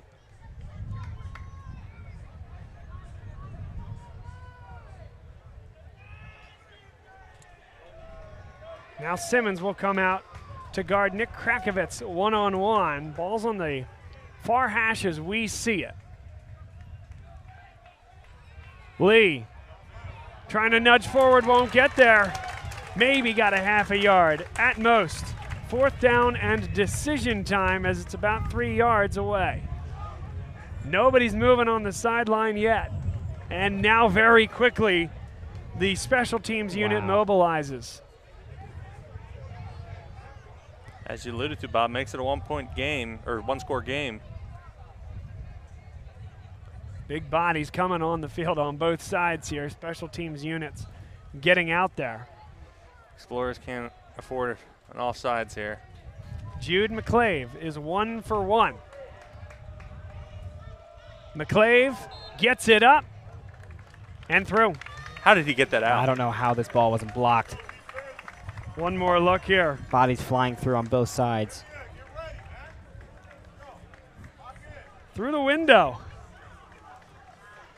1 possession game. 14-6. And all started by the strip sack by Kellen Gardner and the recovery by Walt Frazier. This portion of today's game brought to you by CJO Design and Construction, landscape contracting firm here in the greater Philadelphia area, run by our buddy Chad Ormond. We appreciate him and his support of LaSalle Athletics. If you're looking to do something in and around your yard, your backyard, your deck, a patio, or even in addition to your house, call Chad and they will take great care of you. Appreciate them. You can find them at cjodesignandconstruction.com. McClave will kick this one into the wind, and a driving boot puts it into the end zone.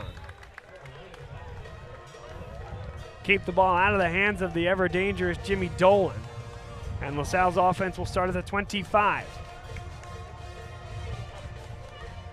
Just, Explorers got a... For Haverford that you want on the field. 1st and 10. And a quick out. Hitch sitting down in coverage there. Joey O'Brien. Gain of 6. Again, picking on the outside of the field. I don't think there's been a non-5+ yard play when it goes to O'Brien on the outside there. So touchbacks in high school, you start from the 20. A 6-yard gain puts LaSalle at the 26. A little different than the college game where you go out to the 25 on a touchback. Same play, and O'Brien has the first down and a lot more. It takes 4 forwards to take down the stud junior for LaSalle, Joey O'Brien. How many forwards? 4-4.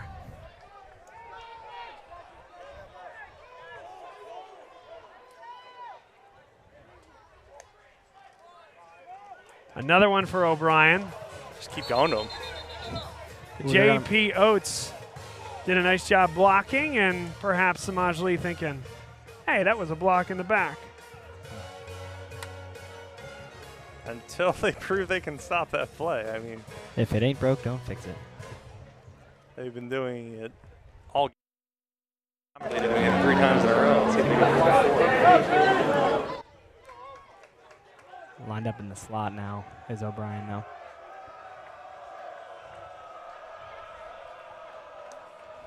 Second and 7. Sidwar with a lot of time throws it over the head of his intended recipient, Jimmy Dolan. And all of a sudden, guys, a big 3rd down. 3rd and 7. Haverford gets this stop, and momentum purely shifts in the other direction. Yeah, but also you can't force the ball here. You can't afford a turnover at your own 40. Got to give your defense a chance and punch it down into Haverford territory.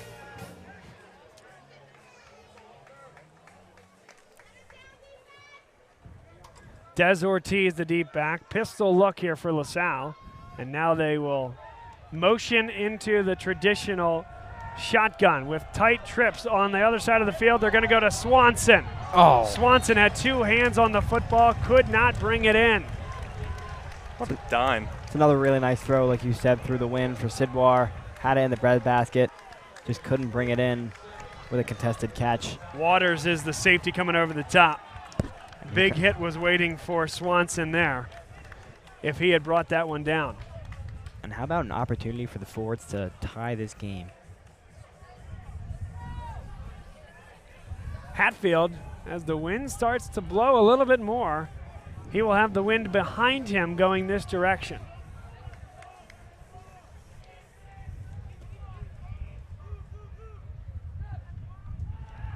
Haverford brings the house. Nearly got there. Waters was closest to it. Rivera from the 19. Rivera out past the 30-yard line. And an energized Haverford crowd sees this club the closest they've been since early in the second quarter. Well, this is the drive for Haverford if you want to come through and make an opportunity to win this ball game, because you put up 3 points at a drive that started at the opposite 25. Now you're back towards your own 30. You really have to put together a solid drive here. Tie up, of course, getting the 2-point conversion. Oh, that's a long way to go in this contest as well. Nearly 5 minutes to play in the third quarter. Finn Tierney, we talked about him at the jump. Mac Gaffney and Tierney were in a battle for the quarterback position all summer long. Gaffney edged him out, then was hurt in the Wyomissing game. Tierney has come in and done a great job to be the leader for this team on offense. A 3-yard gain on first down brings up 2nd and 7. He can really start to put his stamp on this program here. Haverford today showing their strengths in both the run game and their passing game to their large-bodied tight ends. Well, when you have Quinn Gallagher and then Kellen Gardner, who for the first time this year is going both ways on a regular basis, makes it a challenge for anybody. The handoff and a nice run up the gut. Dylan Clare able to twist that running back back after a gain of 2, maybe 3 yards. And it'll be 3rd down and 5 for Haverford. Looked to be a bit of a wobbly handoff there. Didn't stop Haverford from getting a nice gain, though.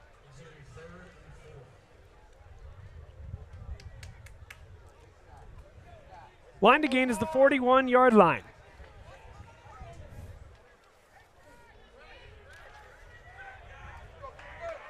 Marcus Jones lines up wide, nearest to us. 3rd and 5. Tierney nearly intercepted.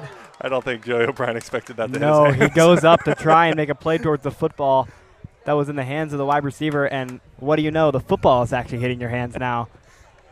Falls to the ground. The football will be hitting his hands in about 20 seconds as well as he goes back for the punt.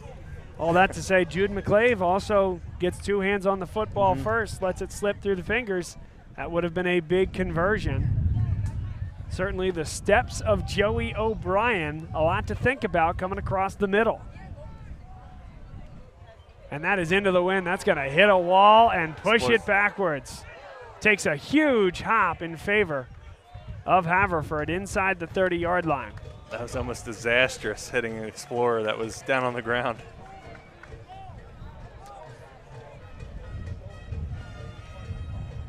A defensive battle. The first that LaSalle has, I'd say that the Malvern game was certainly defensive, but the offenses, you felt like, had a little bit more success in that game, albeit longer drives, which meant less drives. But this has been a lot of punting back and forth, some key turnovers here. Which offense is going to have the key play when needed?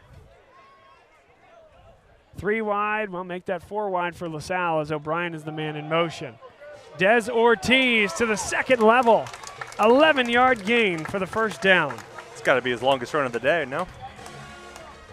I think that's right. A really good run. Yeah, we haven't seen big chunk plays on the ground for LaSalle. Ortiz flying through the middle as they go hurry-up offense. And they'll go back to Ortiz. Good vision that time from the LaSalle tailback to get 4 yards. Haverford had some good pressure, but Ortiz followed the blocks well.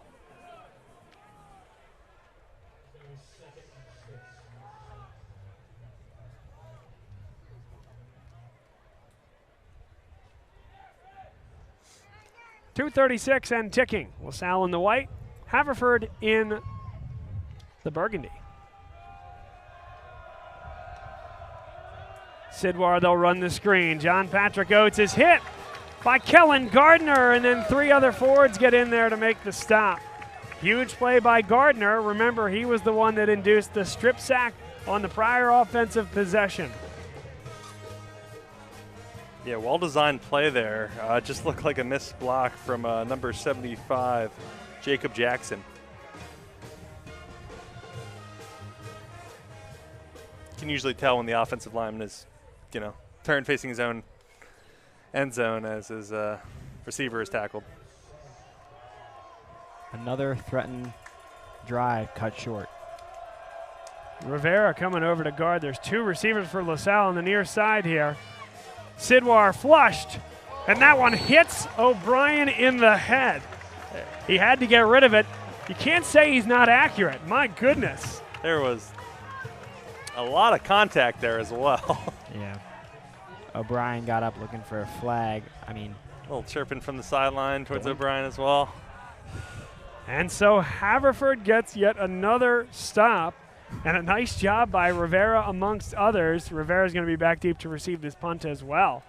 That was a big job for him there. He basically had to tally up 2 receivers, and then a safety was going to pick up the guy that he didn't there. One-on-one man coverage, and Haverford stands up.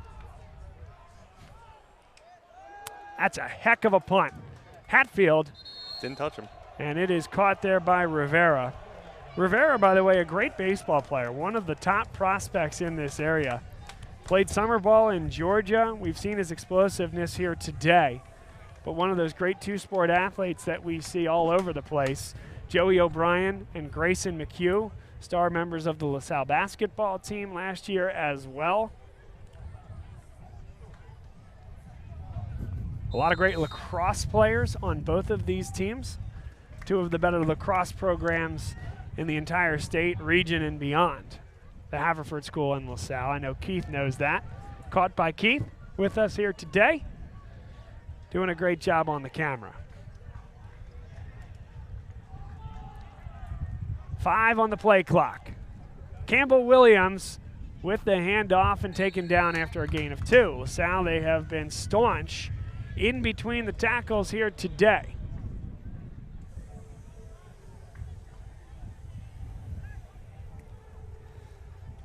Yeah, as I alluded to earlier, just a big defensive showing thus far as the last minute of the third quarter ticks down. Fandosian on that stop.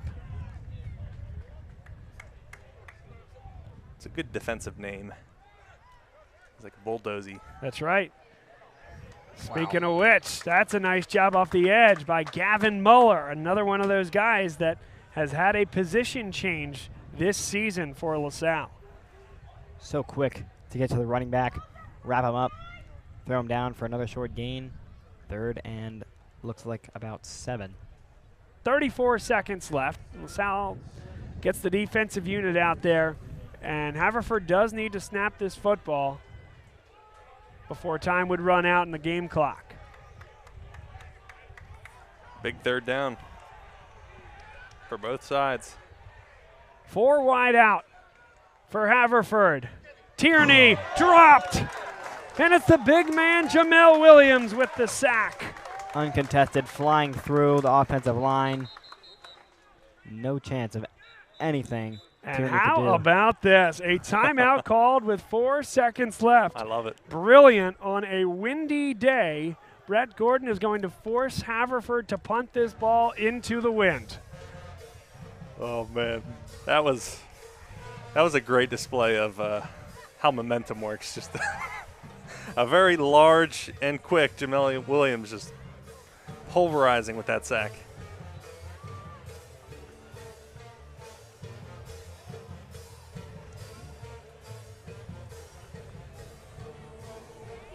So the kicking unit will come out for Haverford High School, trailing 14-6.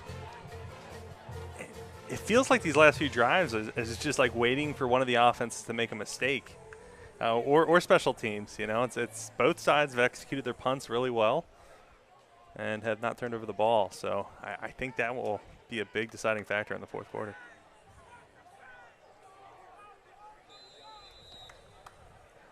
Why am I hearing watch the fake from across the field? I'm not sure you need to. And what a job there by Eddie Sutter. Dangerous, no doubt.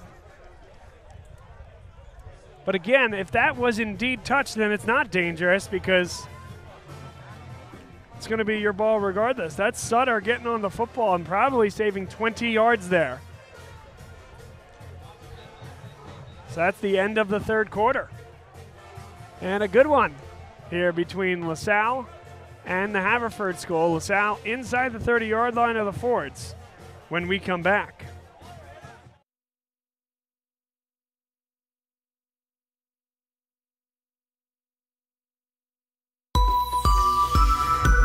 More and more luxury vehicle buyers are choosing Faulkner Infiniti of Willow Grove for the easy, no-pressure atmosphere. Whether you buy online, in person, or a little of both, Faulkner Infiniti makes it easy and affordable to drive world-class luxury. Choose from the new QX60, full-size QX80, or the innovative QX50. Faulkner always has a great selection in stock, ready for delivery. Come find out for yourself why more people choose Faulkner Infiniti. To be sure. First-time home buyer, seasoned investor, looking to sell a property from the Poconos to the Greater Lehigh Valley, Philadelphia and surrounding areas, all the way to the Jersey Shore.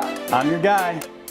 Speaking of the shore, if you're not down here right now in Ocean City watching this game live, you need to give me a call because you should be down here experiencing the beautiful Jersey Shore with us in your own beach house.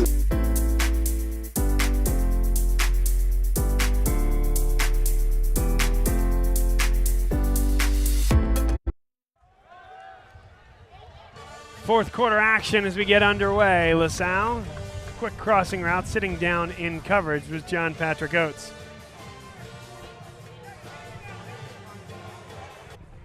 When you haven't had a threatening drive in just about the entire second half, if you get yourself field possession like this, you definitely can't waste it with the opportunity to have field to put us back to a two-score. J.P. Oates at the hash marks and Dolan out wide on the near side of the field. And so they'll go up the gut, spread them out, and then run them up the middle. Ortiz, touchdown. An explosive run from Ortiz. Flying through the middle, cuts to the outside. Has himself in space, gets walloped on his way to the end zone. I thought Ortiz was due for a tackle for loss there, and his athleticism proved me wrong. That was incredible. You're just waiting for him to break off one of those big ones, and there it is. That LaSalle sideline was waiting for, was able to punch it in the end zone to score twice in 11 minutes. LaSalle's banking on there. Dave Sowers, the defensive coordinator, able to squeeze this one the rest of the way.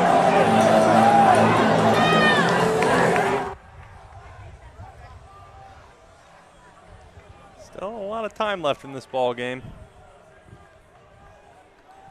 Second half certainly moving much slower than that first half did. Yeah, that first quarter was quick. I mean, there were 3 total completed drives, right? And LaSalle was in the midst of the 4th drive of the entire quarter. So yes, absolutely.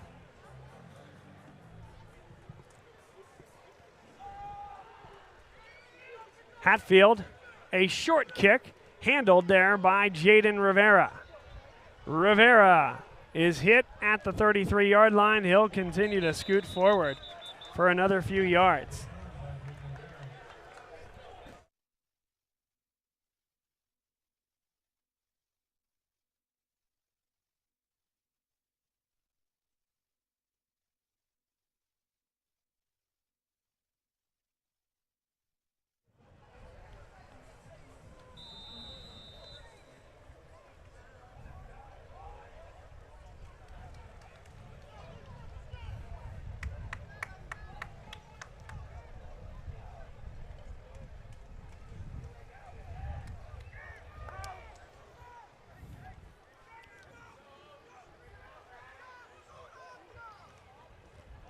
Tierney over the middle. Had a man that could have gone for 6 if that ball was on the money. Hawkins was closest to it. Might have had something to say about that if the ball was actually caught. 2nd down and 10. If this Haverford team moving forward is, is able to establish their passing game, they're incredibly dangerous. And Tierney just has to tighten it up a little bit. He's picking out his guys well, just leading a couple. I mean, with the win today, it definitely is going to be a little more difficult, but a couple guys, those are throws he should be making as this season goes along. 2nd down and 10. Tierney fires over the middle. It's caught on a 1st down.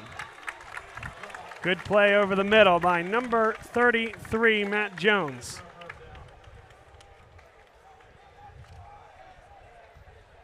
Yeah, right on the money that time. And a nice 1st down for the Fords as they approach the midpoint of the field.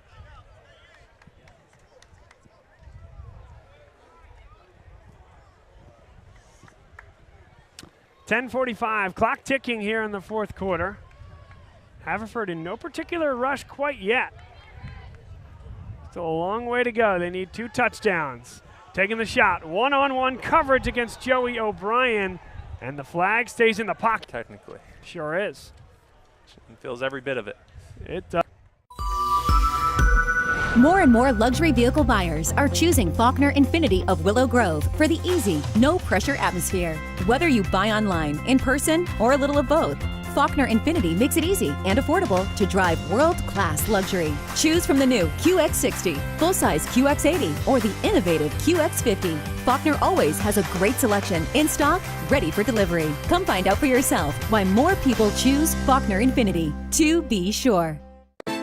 First-time home buyer, seasoned investor, looking to sell a property from the Poconos to the Greater Lehigh Valley, Philadelphia and surrounding areas, all the way to the Jersey Shore.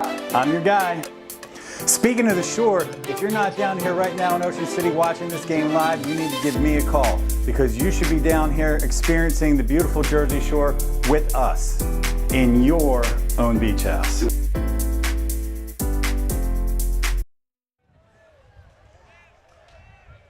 Tierney, that's off the hands of the intended recipient, Jude McClave.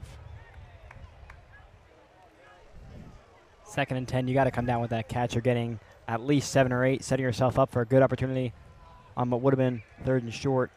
But unfortunately now, a couple incomplete passes, you're looking at 3rd and 10. Big play in this contest here. Around midfield, Haverford looking to certainly move the chains, but if not, put them in 4th and manageable. Otherwise, you may see McClave out there to punt it away. 3rd and 10. Tierney, Krakovets got 3 sets of hands on it before he let it fall to the turf. That would have been a 1st down had that been caught. Instead, it's 4th and 10, and out comes the punt unit. Tierney got crushed there as well.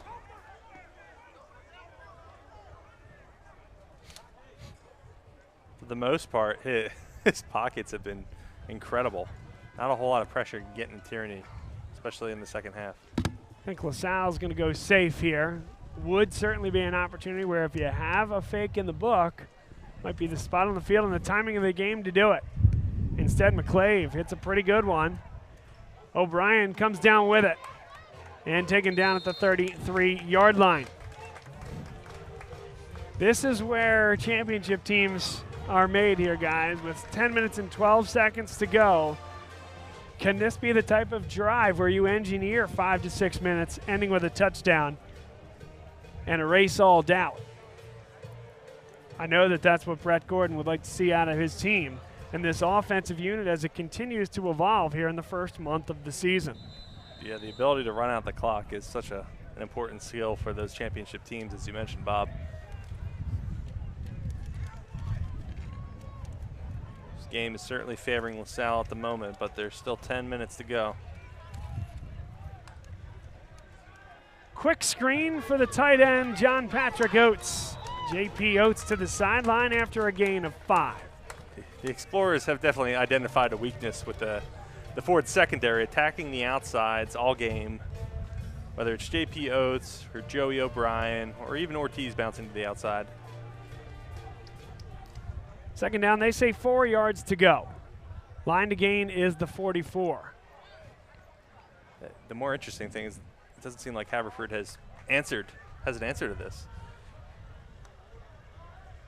Josh Simmons, really like watching this young man run the football. Gain of 2. Third down and 2 yards to go. Must stop here if you are Haverford. Simmons, just a little dinged up, comes off the field, and Desmond Ortiz will come in his place.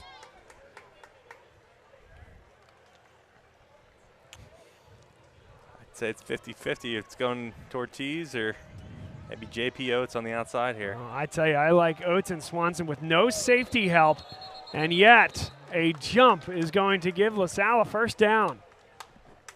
Turns out you didn't need either of them.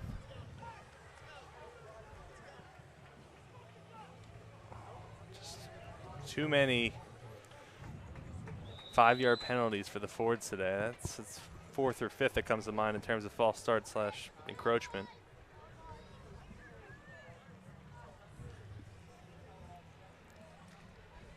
First and 10. Takes the pressure off you a little bit.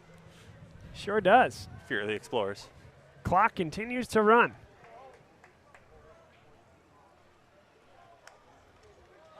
Ortiz off the edge, hit and dropped after a gain of 2 yards.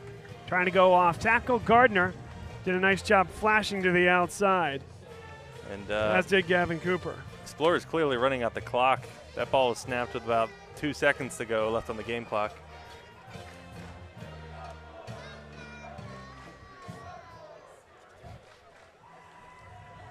.843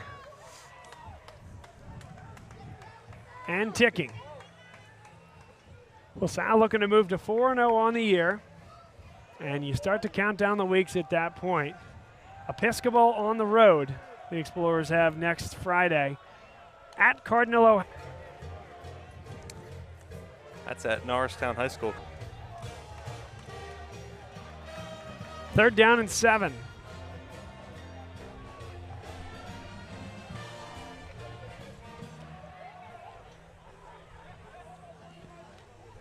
You're absolutely right, Tyler. Late to he knows that he is on the line of scrimmage. Sidwar takes the shot, wide open, and just beyond the outstretched arm of Joey O'Brien. Sidwar had another half a second. That's a touchdown. Yeah, the pocket collapsing. He got clanked as he threw it. Just had to get it out a little too quick. Led his man, Joey O'Brien, just a little bit downfield. And O'Brien staring directly into the sun as well doesn't help.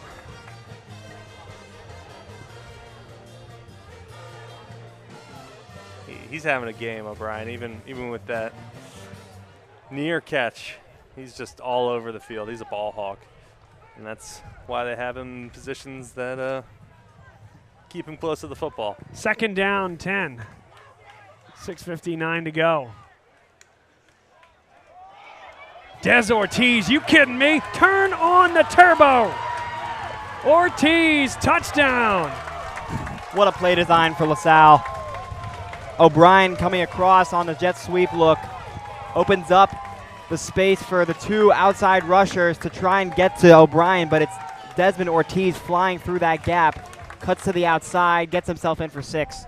What a play. That's a lot of practice to get that sort of timing down. As you alluded to, Joey O'Brien was key on that play. It made Gardner, who was in the backfield, just hesitate for half a second, and that was enough to unleash Ortiz into the end zone. He split those 2 defenders. Just like Hatfield is attempting to split this up right. Ooh, that's the closest he's gotten to a car out there. See, he makes it if he tries to hit Lancaster Ave. I felt like on the last one he just tried to ease up a bit because he didn't want to have any property damage. Sorry, folks. I don't know why we had the score bug at 0-0. Of course, we know it's not 0-0. 27-6. 6:50 to play, 4th quarter. My apologies there. This game is just about out of reach for the Fords. I think this game has been won in all this pre-snap motion, all this analysis that Sidwar is doing pre-snap. He's just doing a really – they did their homework, and they're executing perfectly on timing, and they just need to get a little closer with timing on these catches. But, you know, a heavy win today can be blamed for that.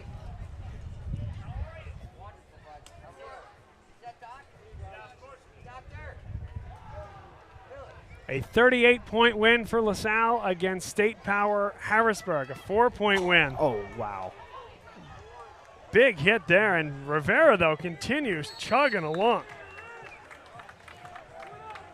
Get one more look at this here. That was George Higgins getting absolutely popped.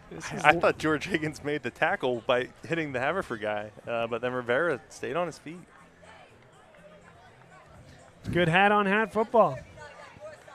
So a 38-point win against State Power Harrisburg, a 4-point win against Malvern, who, I mean, is really, really good. In fact, lost just last night by the same score to Roman Catholic the week after beating number 10 in the country at the time, Good Counsel, by 11 points on the road.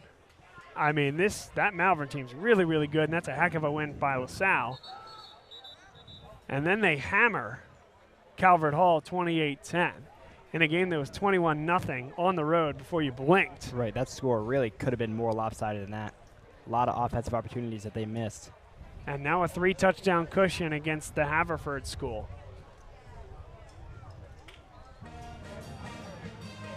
Timeout on the field.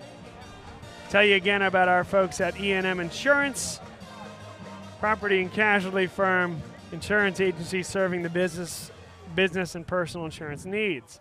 Owned and operated by Chris Marr, class of 1989. E&M has been servicing the Delaware Valley since 1988, built on the principles of providing superior customer service and quality insurance solutions for their customers. Visit them at eandminsurance.com or find them on Facebook. A shift by the front three for LaSalle. Samaj Lee couldn't get away from Christian Peterman, who broke down well and made the tackle in the backfield. Great patience by Peterman to stay with Lee, making all sorts of moves in the backfield. Peterman not fooled. Tyler, what's the old rule there? Gotta watch the hips there, Bob. Bingo. And Peterman did a great job of that. The hips will always tell you. Easier said than done. Listen to Shakira, hips don't lie. 2nd and 12. And a false start called against Haverford. 6:03 to play. Third or fourth false start against Haverford today. Something they need to get cleaned up if they want to beat Malvern Prep later this year.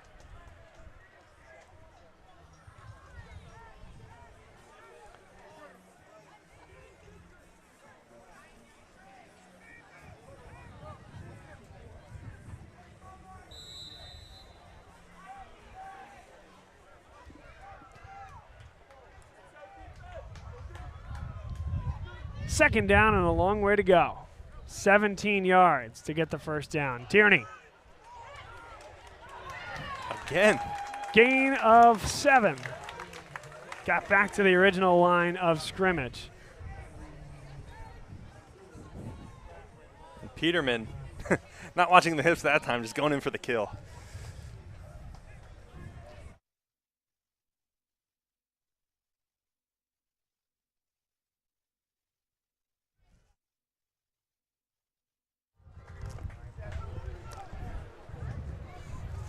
Third down and 9. Tierney steps up.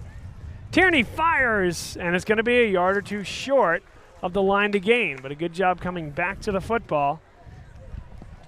It'll be 4th down and short. Decision time, but I don't know if there is much of a decision. The offense is going to stay on the field.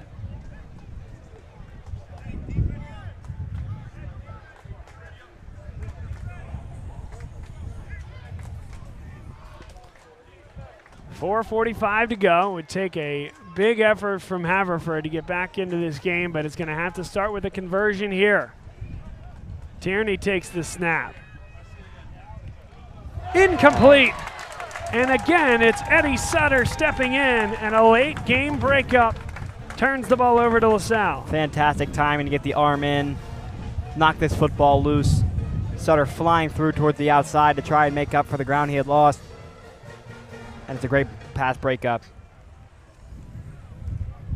4:30 to go.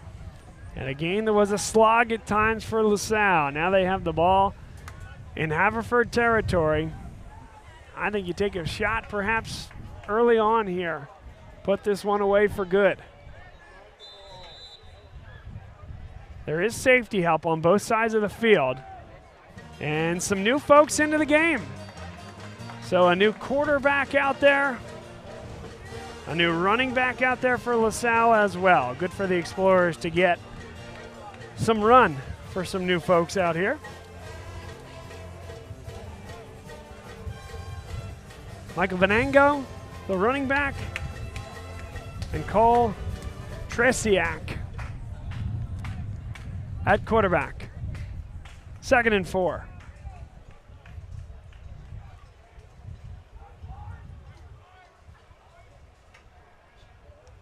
Pistol look. And another give off the left tackle for number 25, Michael Venango, the sophomore, 5'7", 145.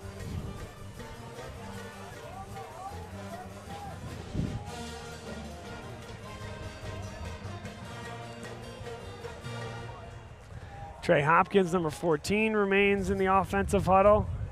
I think he provides certainly a big body and someone that LaSalle can continue to use over the course of the year. Good to get him some more reps in this moment.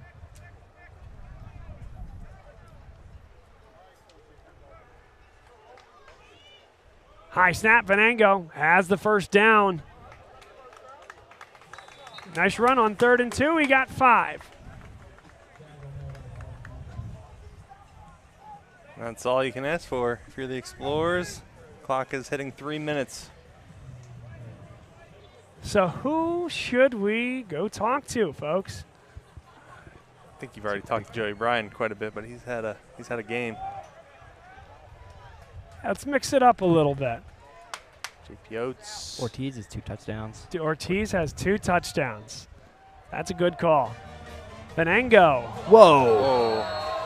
Yep, and that's a little bit of frustration from Walt Frazier. He showed it last play, too. Frazier signaled himself after the play. He throws the imaginary flag up out of his own pocket. I think he knew he was guilty. So, yeah. But you can't do that. You're right, he did throw the imaginary flag. So, yeah, my bad. Not to distract from that, that's a very dangerous play, and you can't be doing that. Well, when you have about 150 pounds on him, I made that look a little easy. Yep.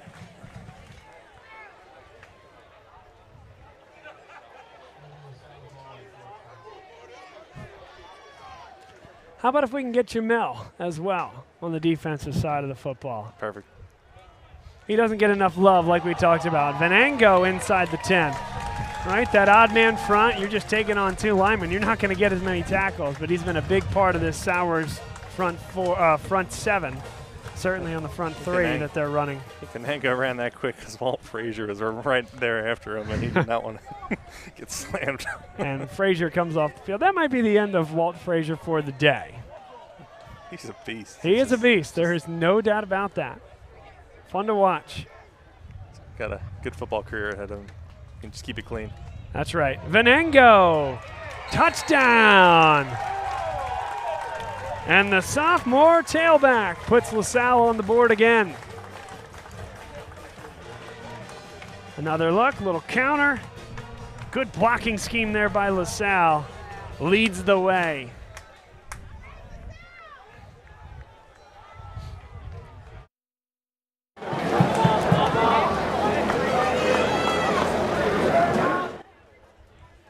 All right, he's going for Lancaster Ave this time. Time is now. Go. Not quite. Not quite.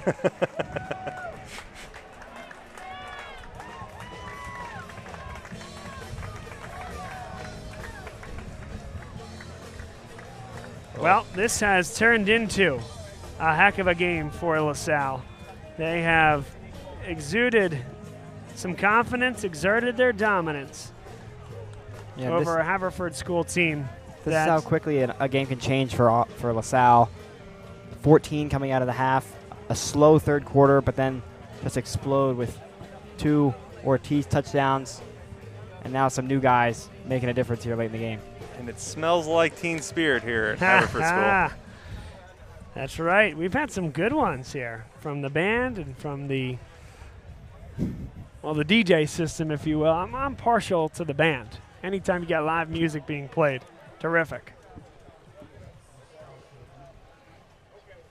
Well, it was 14-6. It feels like 15 minutes ago here, guys. And LaSalle was really taking over.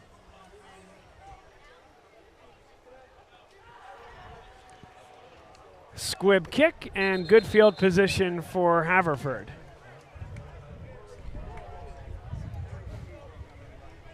And if you're Haverford, you want to string together one last good drive. You got some timeouts. If you want to burn them, do a little 2-minute drill.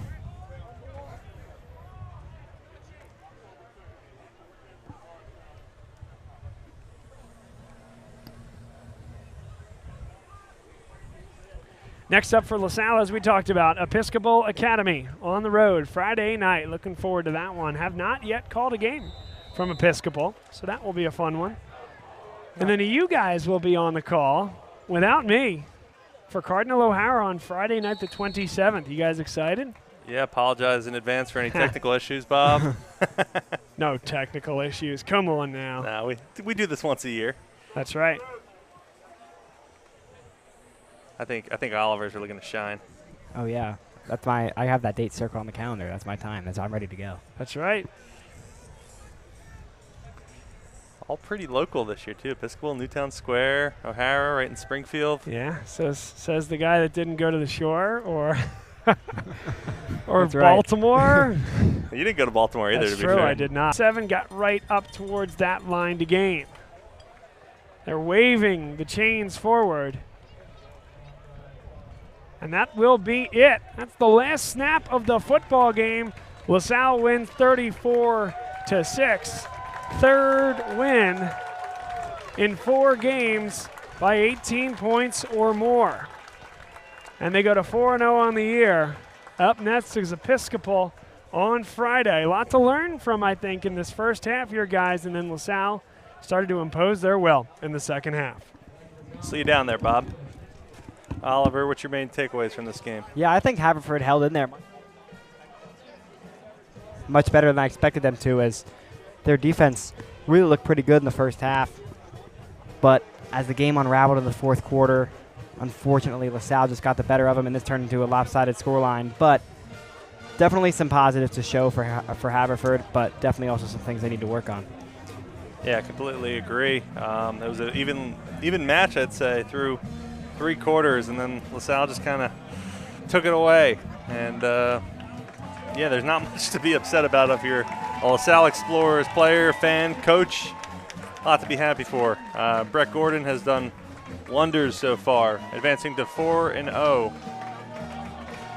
as the Explorers come to the pep band, as they do at the beginning and end of every game, win or lose.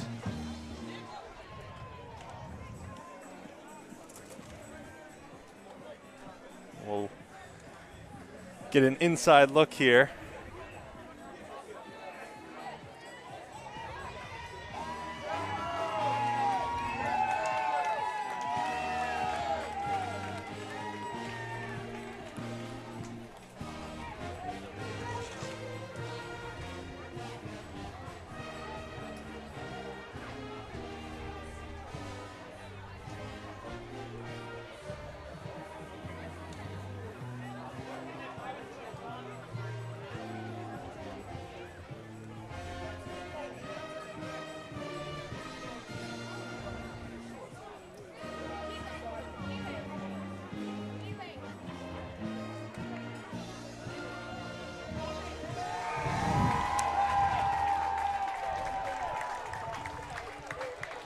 There it is, the alma mater.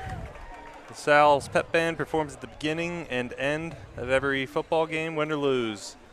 And Oliver, a lot to be happy for. If you're a LaSalle Explorers fan, they looked good out there.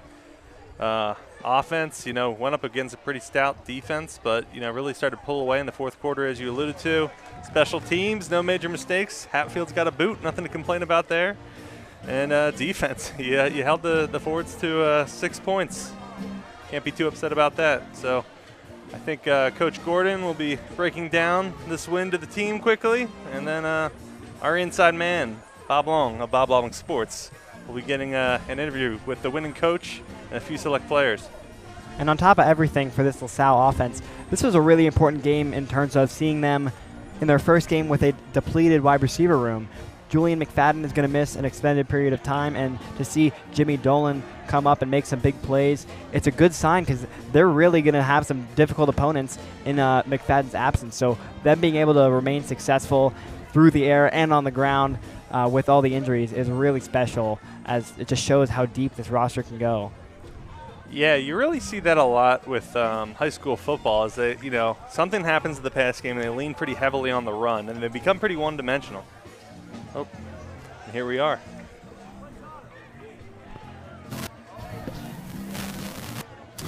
Brett Gordon, head coach Salle, is with. Brett, congratulations. Come on. Thanks, Bob. I was really proud of the way we handled the second half. Off to our defense for light.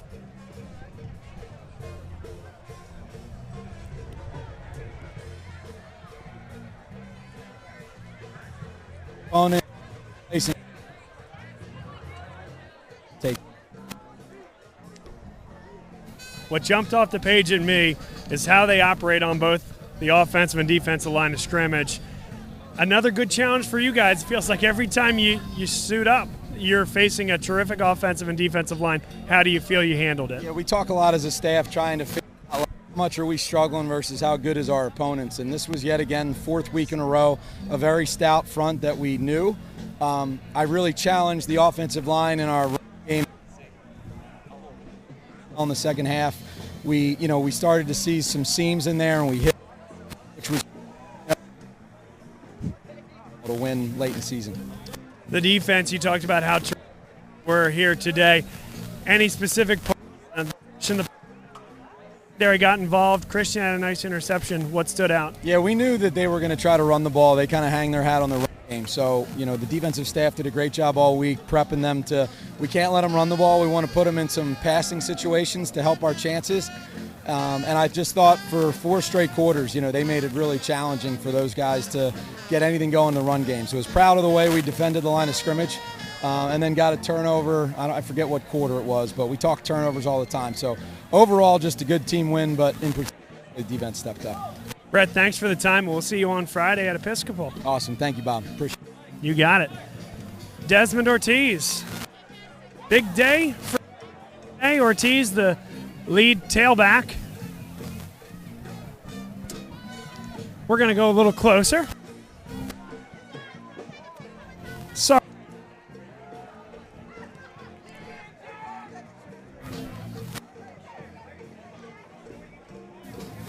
Yes.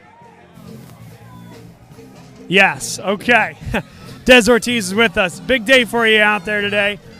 It feels like you've had a lot of runs that were so close to going and break into the house. Today they went your way. Why? Yes, sir. I got to give credit to all the guys up front.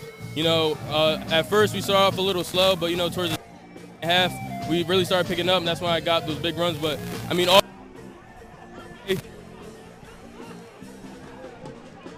over until next week. Playing with this offensive unit, I know you mentioned that you got to clean things up, but the weapons that you have, yourself, Gavin, the wideouts, how much fun is it to play in this system? It's amazing. We can hit you from all different directions. It sucks to have right now Julian McFadden and Chris Filippo. We still got some guys that can step up into their roles, and, it's great. It's great. I got to tell you, I like seeing both you and Josh on the field at the same time. You tailbacks, you have a lot of skill sets. I know how good you are catching the ball out of the backfield as well. That's got to be a challenge for defenses to deal with. Yes, sir, definitely.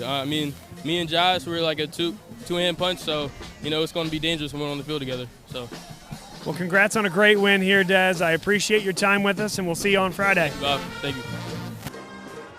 Des Ortiz with us. Appreciate his time. Guys, back to you. So there we have it. Bob spoke with Des Ortiz. We were able to capture most of that, I would say. But yeah, Oliver, any closing thoughts? Yeah, great game from the Salle offense once again. They really turned it on in that fourth quarter, but another great game. We're going to go to Episcopal next week. That's going to be a tough challenge, and man, this Explorers team is really rolling along, and we'll see how this season closes out. But LaSalle's going to win this one 34-6. Tyler Kern, Keith Binsfeld, Bob Long, I'm Oliver Gomez. LaSalle wins it. Thanks for listening, everybody. Have a good day.